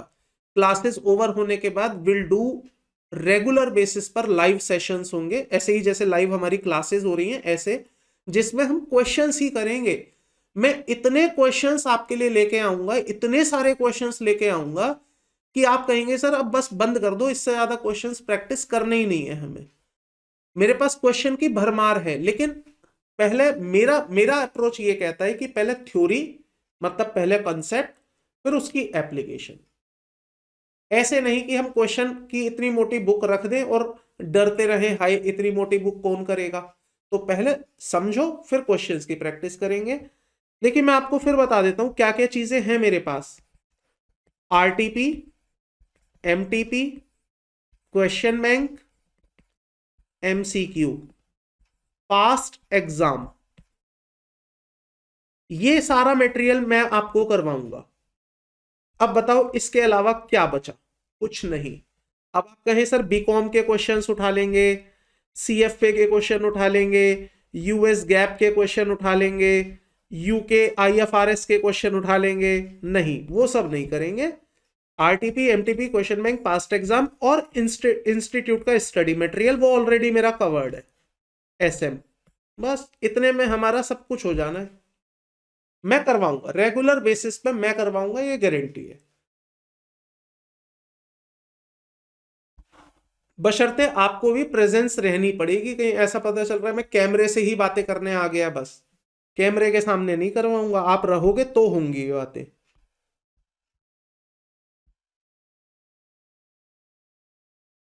क्वेश्चन नंबर 6.9, ये तो डेप्रिसिएशन का एक आसान सा सवाल है, मुझे नहीं लगता इसमें कोई आपको डाउट होगा।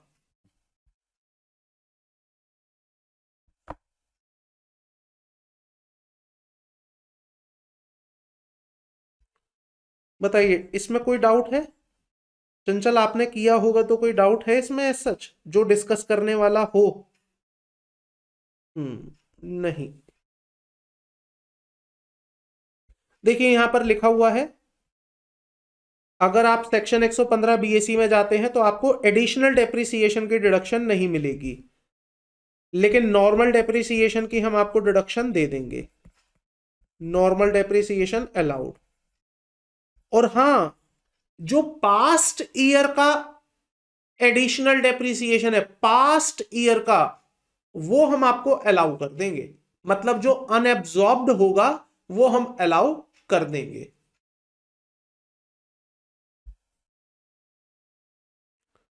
क्वेश्चन नंबर 6.10,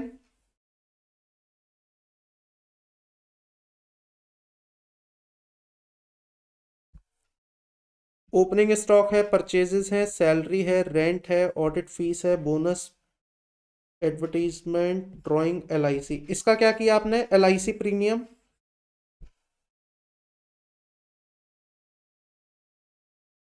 डिसअलाउ, और 12,000 रुपए ड्राइंग्स का, ड्राइंग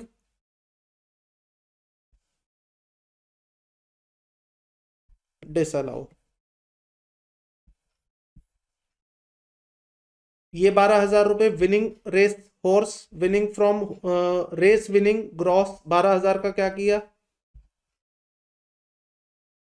लेकिन टोटल इनकम निकालते में क्या किया, इनकम फ्रॉम अदर सोर्सेज में जोड़ दिया, डिस्काउंट भी माइनस कर दिया होगा, डिविडेंड भी माइनस किया होगा, इंटरेस्ट ऑन डिबेंचर भी माइनस किया होगा, क्लोजिंग स्टॉक क्लोजिंग ही है, ठीक है। कार के खर्चे, ड्राइवर की सैलरी माइनस मतलब है, पेट्रोल रिपेयर ठीक है, प्रॉपर्टी टैक्स, प्रॉपर्टी टैक्स का क्या किया,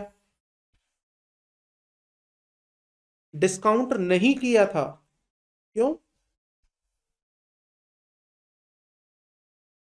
राजेश का अपना बिजनेस है, आपको इंटरेस्ट ऑन जय कंपनी डिवेंचर, इसके बारे में कोई पॉइंट दिया हुआ है क्या यहाँ पर? नहीं, तो फिर आपने माइनस क्यों नहीं किया? माइनस होगा,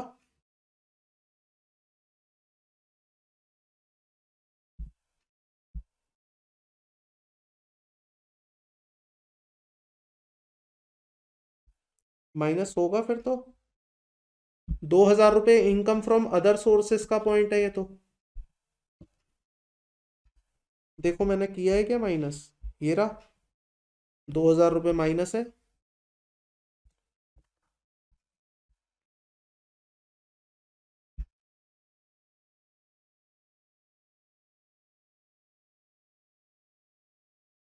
इसका क्या किया आपने?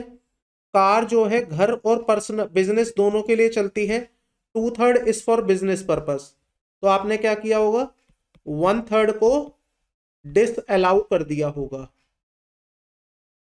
1/3 को आपने डिस अलाउ किया होगा।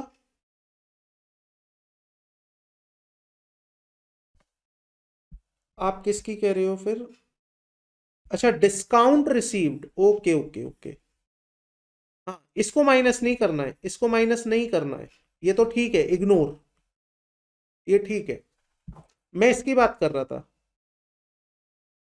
मैं इसकी बात कर रहा था।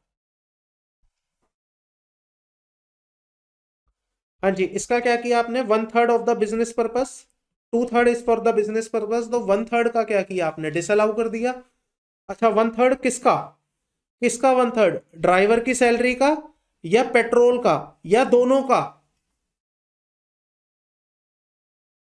दोनों का, क्योंकि सर ड्राइवर के बिना गाड़ी नहीं जाएगी और पेट्रोल के बिना गाड़ी चलेगी नहीं, तो ये दोनों ही खर्चे हैं, मतलब 18,000 रुपए का 1/3 जो है घर के लिए चलता है, तो 6,000 रुपए आपका डिसअलाउ हो जाएगा। कहाँ गया ये 6,000 रुपये? ये रहा 2,000 और 4,000। ये जो प्रॉपर्टी टैक्स है आपका 4,000 रुपये का, ये अपने सेल्फ ऑक्यूपाइड हाउस के लिए है, जिसकी 18,000 रुपये रेंटल वैल्यू है, तो ये 4,000 रुपये भी आपका डिसअलाउ हो जाएगा।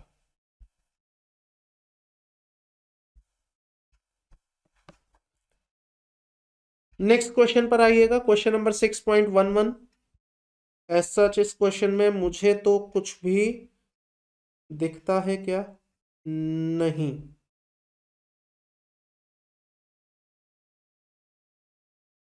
नहीं है। Any specific doubt that you have चंचल? अगर इस क्वेश्चन में कोई स्पेसिफिक पॉइंट जो आपकी क्वेरी हो, बिकॉज आपने किए हैं क्वेश्चंस। पीपीएफ की डिडक्शन देते हैं, यस पीपीएफ की डिडक्शन मिलती है एटीसी में।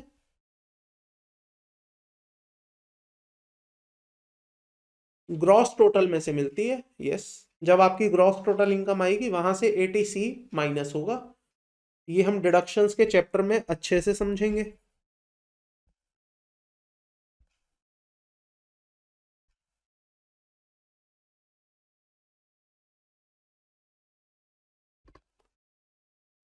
फिर इसका कंट्रीब्यूशन का एक्सपेंस पेड है, क्यों नहीं दिया? एक मिनट, फिर इसका कंट्रीब्यूशन के एक्सपेंस P&L में क्यों नहीं दिया होता? कैसी बातें कर दी आपने। देखिए, मैं एक इंसान हूं, मेरा एक बिजनेस है। पीपीएफ किसका होता है, इंसान का या बिजनेस का? इंसान का, इसका। तो पीपीएफ की डिडक्शन जब ये अपने बिजनेस से देगा, तो अगर इसका अकाउंटेंट समझदार है तो एंट्री क्या डालेगा? Drawing account debit to bank. बताइए क्या ये ड्राइंग P&L में जाके बैठेंगी?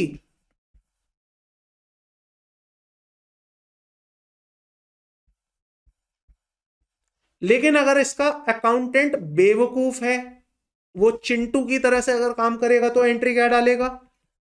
पीपीएफ का खर्चा डेबिट टू बैंक। अगर वो ऐसी एंट्री डालता है तो आपके P&L में पीपीएफ दिखेगा, और अगर दिखेगा तो भी हम उसे डिसअलाउ कर देंगे, तो भी हम उसे डिसअलाउ कर देंगे, क्योंकि ये आपका पर्सनल नेचर का पेमेंट है। और अगर नहीं दिख रहा है तो डिसअलाउ करने की कोई बात ही नहीं आती। जब दिख ही नहीं रहा P&L में, तो फिर मैं डिसअलाउ क्या करूं? उसने तो खुद ही अपना ड्राइंग में डाल रखा है। तो ऐसे में केवल एटीसी में उसे डिडक्शन मिलेगी। अब आपका पॉइंट ये था P&L में क्यों नहीं दिखा ये 14,000 रुपए? तो दिखेगा ही क्यों? इसका चिंटू समझदार है, इसके चिंटू ने पीपीएफ को P&L में डाला ही नहीं है कहीं पर भी। अब आप कहेंगे कि ये सर 32,000 क्या है? अरे ये तो एम्प्लॉय का है, ये एम्प्लॉय के लिए जो उसने कंट्रीब्यूशन दिया उसका है।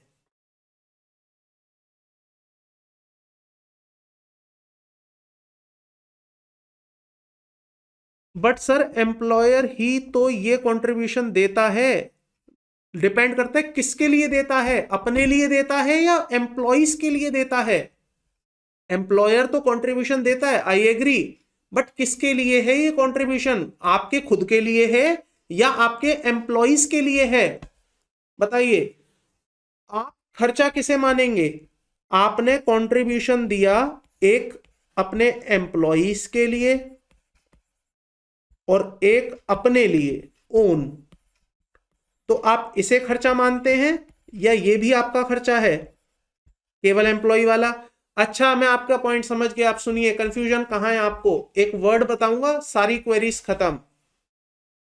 This is called EPF, employ provident fund, और this is called PPF, public provident fund.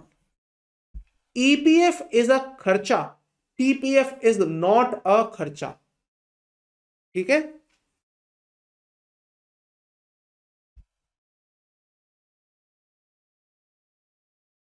I hope अब ये वाला पॉइंट क्लियर हो गया होगा। अच्छा, अगर शायद आप भूल गए हैं, ये बात मैंने सैलरी हेड में भी आपको बताई थी कि एक पर्सन अपने लिए अगर खुद कंट्रीब्यूट करता है तो वो पीपीएफ कहलाता है, और जब मेरा एम्प्लॉयर मेरे लिए कंट्रीब्यूट करता है तो वो ईपीएफ कहलाता है।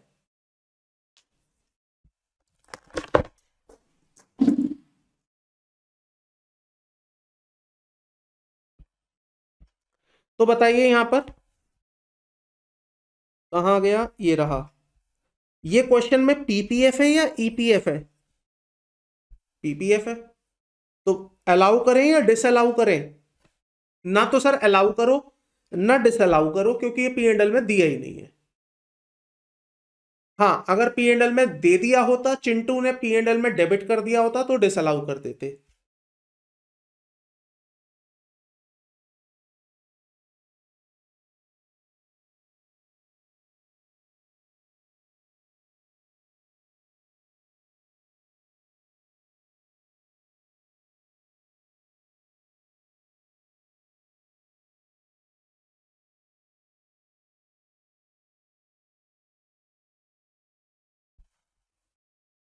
EPF sir P and L में होता है ना? हाँ, ईपीएफ पी एंड एल में होता है, क्योंकि देखिए जब ईपीएफ की एंट्री डाली जाएगी बिजनेस में तो क्या डाला जाएगा? Employ provident fund contribution account debit to bank. ये मेरा खर्चा है, ये पी एंड एल में जाएगा और अलाउ भी होगा। मजे की बात है, ये अलाउ भी होगा। किसको? बिजनेस को, कंपनी को, बिजनेस को। मैं अपने लिए पीपीएफ दूंगा तो मेरे को खर्चा नहीं मिलेगा, फिर तो वो मेरी डिडक्शंस है, सेविंग्स है।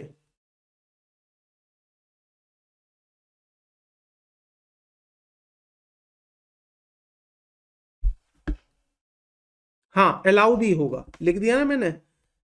पी एंड एल में खर्चा भी बनेगा और अलाउ भी होगा। अनरिकॉग्नाइज फंड होगा तो भी अलाउ होगा, तो भी अलाउ होगा।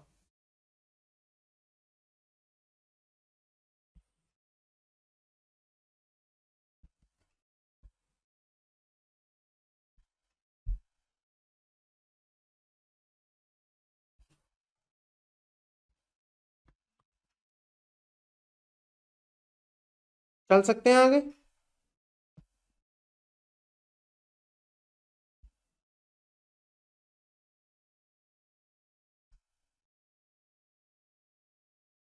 रुकिए, contribution towards unrecognised provident fund तो अलाउ ही तो किया होगा। नेक्स्ट पेज पर देखिए, 32 अलाउड है। देखो ना, कहीं पर भी ऐड थोड़ी किया है हमने।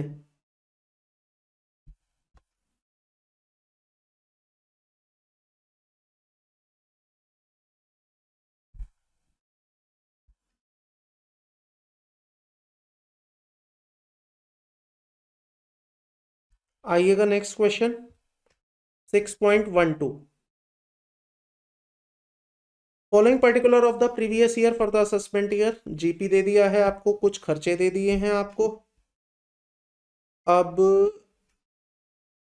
ये 3,000 का क्या करोगे ये बताना।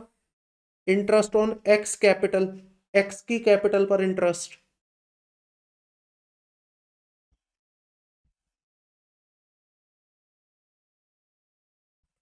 डिसअलाउ। बेड डेट का reserve. Disallow.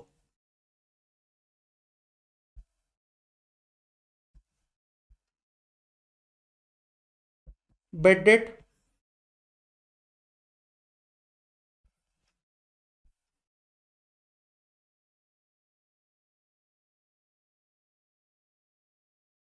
Provision for income tax.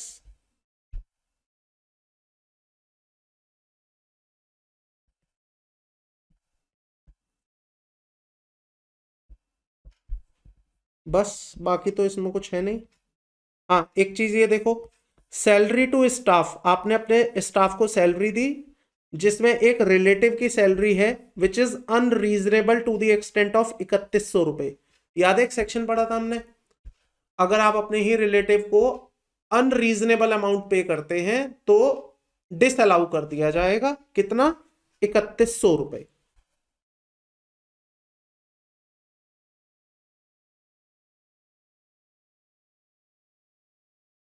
अच्छा, पॉइंट नंबर 2 में कहता है provision for income tax is excessive.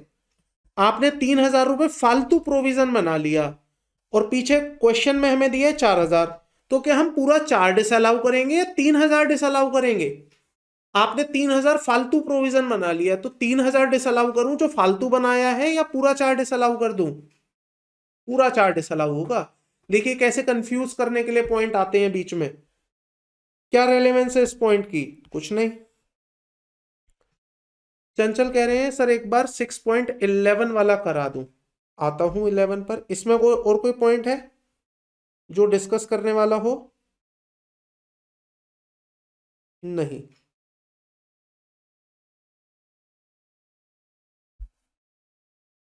6.11, 11 तो निकल चुका है। ये करा दूं? ये वाला कह रहे हैं।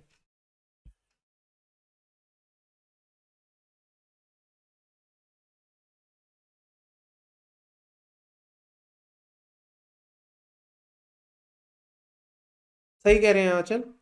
तब भी ये डिसअलाउ है, तब भी ये डिसअलाउ है क्योंकि ये पर्सनल है। बिल्कुल सही।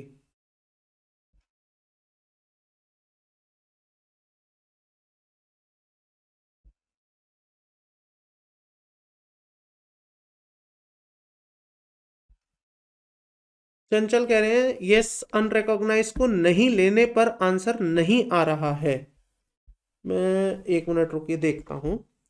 ये 32,000 नॉट डिसअलाउड है। नॉट डिसअलाउड मतलब ये अलाउड है। और जब हमने आंसर किया है तो हमने आंसर में 32,000 कहीं भी ऐड नहीं किया है। देखिए हमने 1,97,300 से शुरू किया। 1,97,300 में ये सब जोड़ा, 3,000 जोड़ा, 276 आ गया। बाकी अदर सोर्स जोड़ा, तो फिर यही तो आंसर आना चाहिए।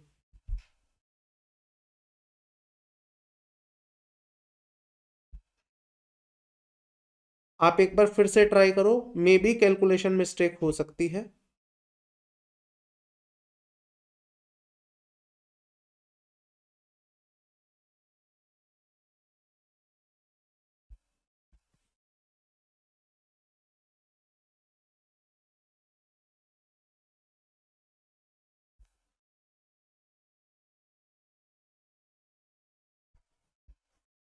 आप कह रहे हैं इसको, हाँ एक बार ट्राई करिएगा प्लीज। मुझे नहीं लगता कि इसको ऐड करके आंसर आएगा क्योंकि यहाँ पर सारी फिगर्स आपके सामने है, तो कैलकुलेशन में कहीं मिस्टेक है या फिर कोई पॉइंट स्किप हो रहा है। मैं था आपके साथ क्वेश्चन नंबर 6.13।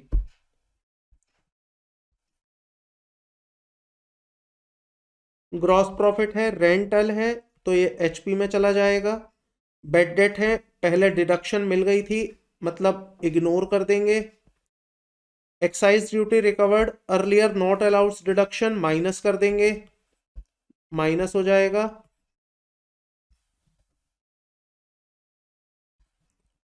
आता हूं चंचल एक बार उस पर।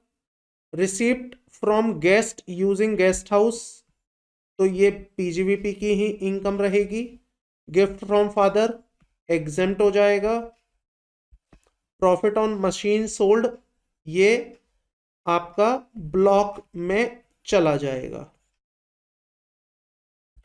सैलरी है, बोनस है, रिपेयर है, नॉर्मल खर्चे हैं यहाँ पर। ये डेप्रिसिएशन ऐड हो जाएगा और इनकम टैक्स वाला माइनस हो जाएगा। ये साइंटिफिक रिसर्च की डोनेशन है, मिल जाएगी। पेटेंट है, प्रिलिमिनरी एक्सपेंसेस हैं, अलाउड हैं। और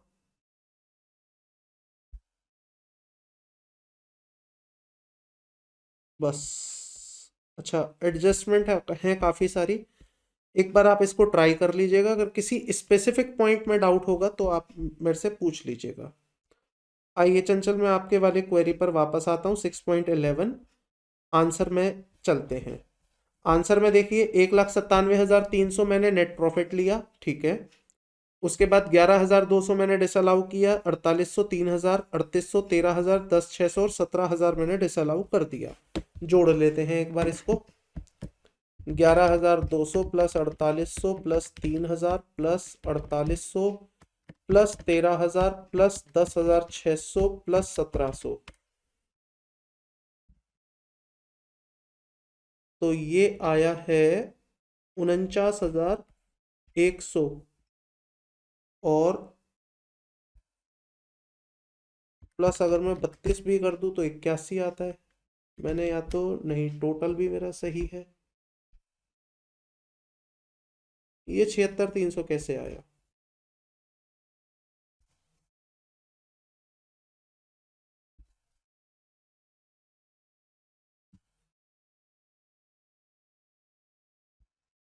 अच्छा, नेट प्रॉफिट से माइनस करके आ गया। ठीक है ठीक है, रुकिए। तो कितना था मेरा नेट प्रॉफिट? 1,97,300 माइनस 49,100। नहीं, तब भी नहीं। ओहो ओहो, ऐड ऐड ऐड। नहीं नहीं, मैं ये पूछ रहा हूँ, सुनिए। 76,300 किसका टोटल आया है? इसका?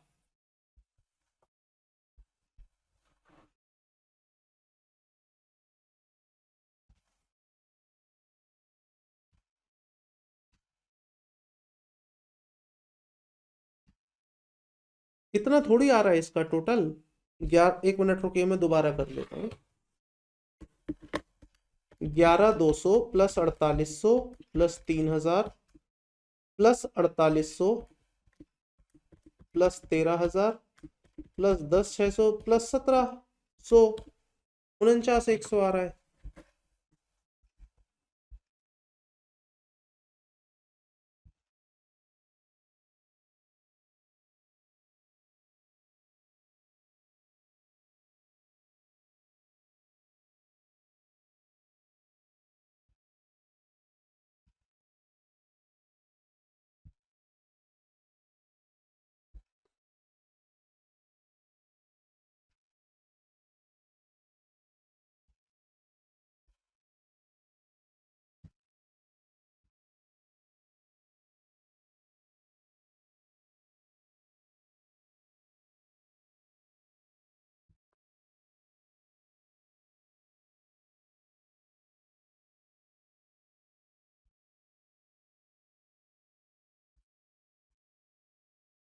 चलिए, मैं 49,100 के बेसिस पर लेता हूँ इसको।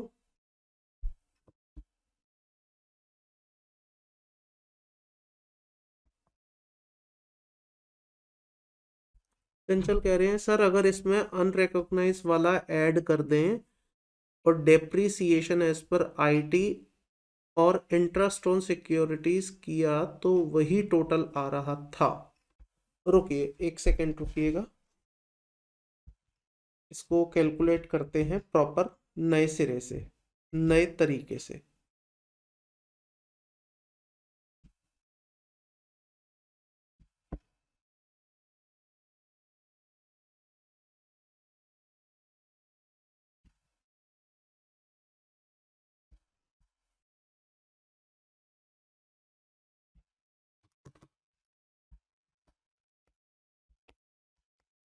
Net profit 1,97,300।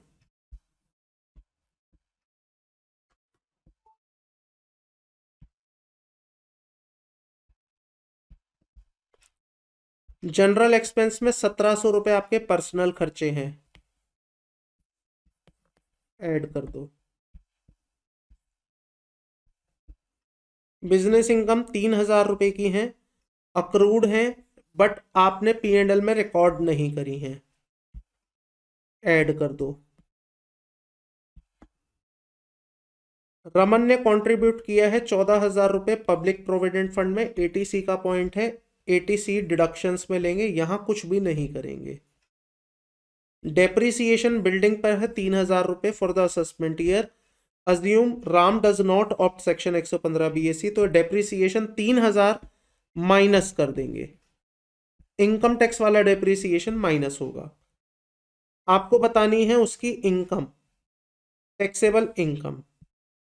अब आइए जरा, टैक्सेबल इनकम में जीपी का क्या करें, कुछ नहीं। कमीशन का क्या करें, कुछ नहीं।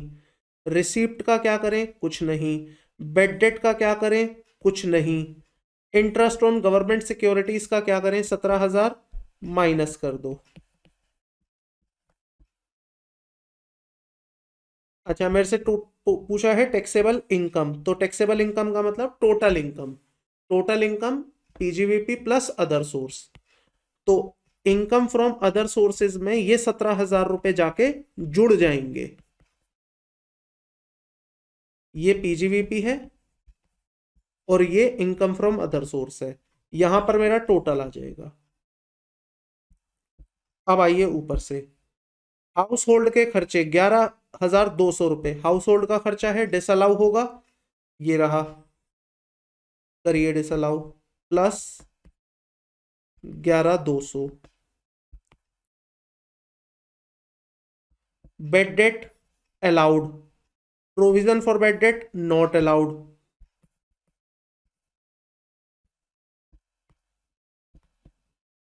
Fire insurance allowed, salary allowed, salary to Raman, Raman कौन है, रमन तो ओनर खुद है, not allowed, 3,000।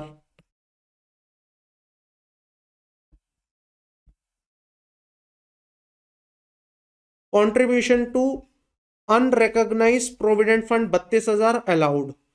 Interest on overdraft allowed, interest on capital not allowed.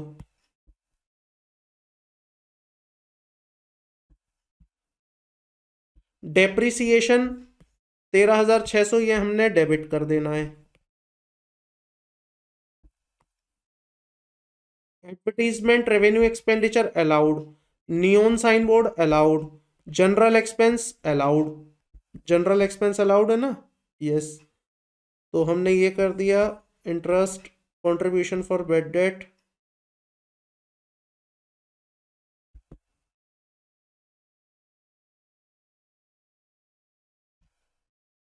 एक मिनट, मुझे यहाँ पर कुछ मिसप्रिंट लग रहा है फिर।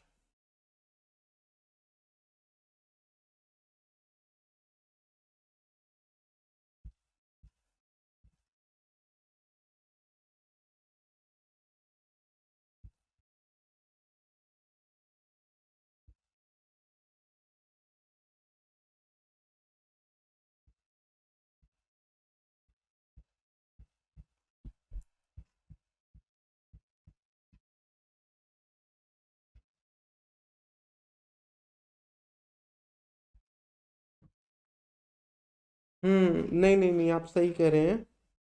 एक्चुअली देखो, मेरे को यहाँ मिसप्रिंट लग रही है कुछ।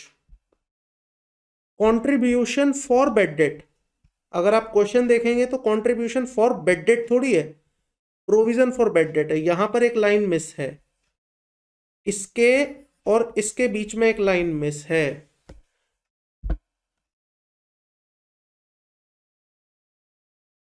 सैलरी टू रमन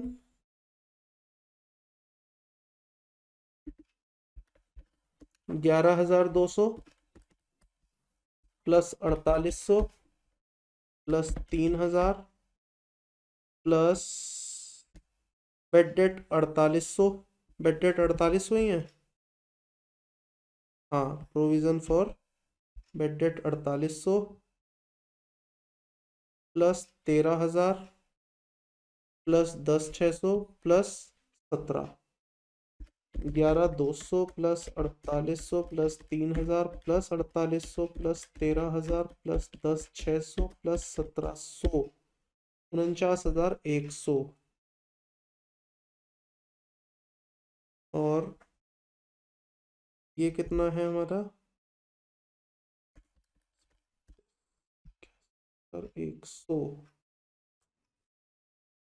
रुकिएगा, मैं इसको आपको फिर चेक करके बताऊंगा कि यहाँ पर कुछ मिसप्रिंट है या नहीं है, ठीक है। I will check.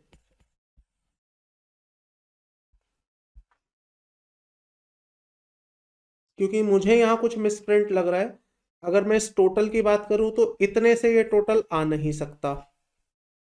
और इंटरेस्टिंगली अगर आप देखें तो अगर ये आंसर ठीक है, एक बार को हम मान के चलते हैं 2,73,600 ठीक है, तो 197 और 2,73,600 के बीच का डिफरेंस कितना आएगा? 2,73,600 माइनस 1,97,300, तो इसका डिफरेंस 76,300 ही है। इसका मतलब ये 76,300 ठीक है। अब ये ठीक है तो इसमें कुछ मिस मिस हो रहा है हमसे, तो ये मैं आपको यहां पर बता दूंगा क्या चीज मिस हो रही है अपनी ओरिजिनल वाले में से देखकर।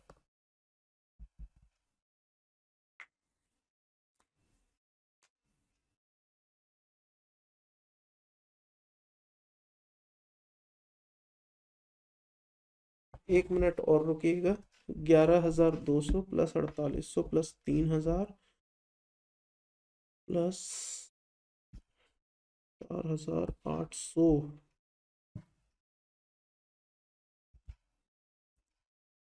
600, 4,800 फायर इंश्योरेंस। हाँ, कुछ तो मिस्टेक है यहाँ पर। एनीवेज, ये मैं आपको एक बार मेन शीट में से देख के बता दूंगा कि क्या मिस है। आइएगा इसके बाद नेक्स्ट। नेक्स्ट कौन सा था? हाँ, 6.13, 6.14 पर आइएगा।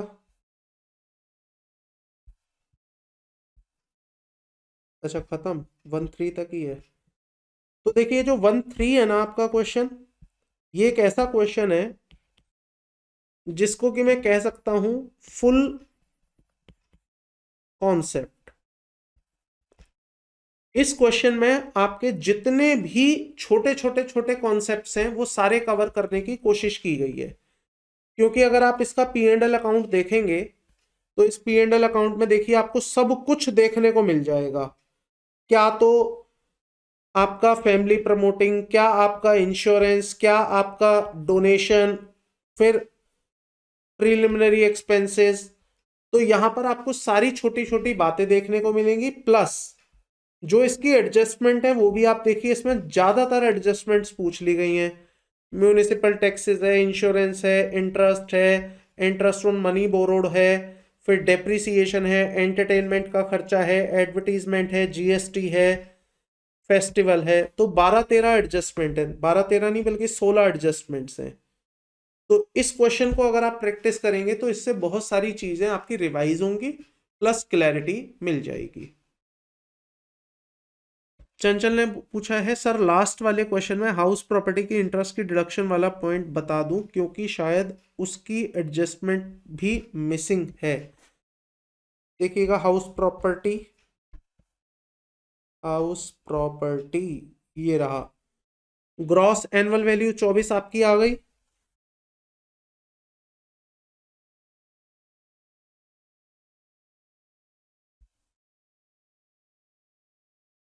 ग्रॉस एनुअल वैल्यू आ गई 24। म्यूनिसिपल टैक्सेस निल हैं आपके, एनएवी आ गई 24। स्टैंडर्ड डिडक्शन आपने दे दी 72,000। अब बात करते हैं इंटरेस्ट की, तो इंटरेस्ट पर आते हैं। इंटरेस्ट का पॉइंट समझते हैं पी एंड एल अकाउंट से। क्या पी एंड एल अकाउंट में कहीं इंटरेस्ट दिया है आपको? एक बार देख लेते हैं। ऊपर से सैलरी है, बोनस है, रिपेयर है, म्यूनिसिपल टैक्सेस हैं। उसके बाद रिपेयर है, interest interest interest interest interest interest interest interest कहीं पर है? मेरे को तो दिखा नहीं। कहाँ पर लिखा है इंटरेस्ट इसका, बताना।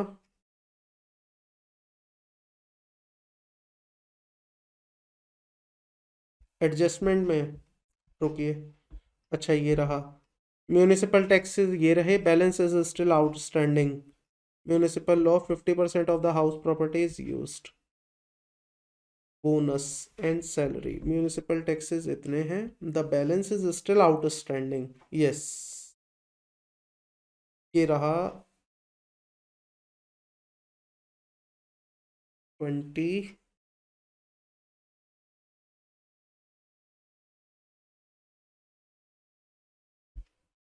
इसका इंटरेस्ट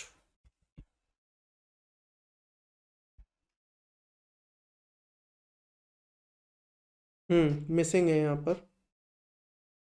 इंटरेस्ट है कितना, ये मैंने दिया है कहीं पर point number 5, interest allowed as deduction, interest on money borrowed for the machine, interest on money borrowed for the machine, ये तो मशीन का हो गया ना।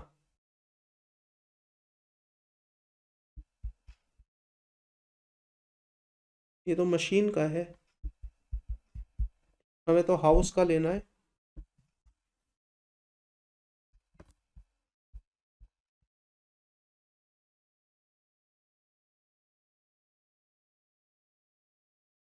नहीं, ये एचपी का नहीं है भाई। यहाँ देखो ना चंचल, यहाँ क्या लिखा है, फॉर मशीन। हमें तो हाउस का इंटरेस्ट लेना है। अच्छा, ये रहा। सुनिए, ये जो बी पॉइंट है ना, interest on money borrowed for worker on account of provident fund, नहीं है ये। Interest on money borrowed for purchase of house property, purchase of house property 30,000। ठीक है, तो क्योंकि इसका 50% हमने यूज किया है, यहां लिखा है 50% of the house use for own business, तो आधा तो हम नहीं देंगे, जो आधा आपका है वो हम आपको अलाउ कर देंगे as a self occupied property या रेंट लेट आउट प्रॉपर्टी में से। ठीक है,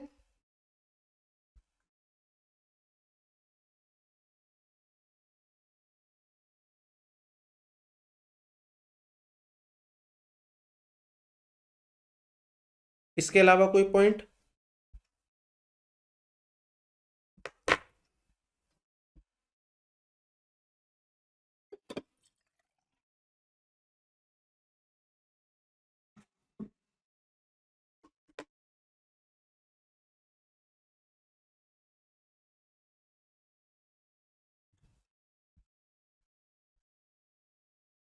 चलिए, तो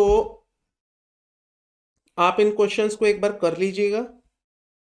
अगर कहीं पर भी कोई क्वेरी आती है then you can connect me on WhatsApp, class में भी हम डिस्कस कर सकते हैं। वैसे नेक्स्ट क्लास में मैं आपके साथ जो स्टार्ट करूंगा that is income from other sources, इसकी हम बात करेंगे नेक्स्ट क्लास में। आप उस पीडीएफ को अपने साथ कैरी करिएगा, जो मैंने आपको एक बार पीडीएफ भेजी थी डिविडेंड की।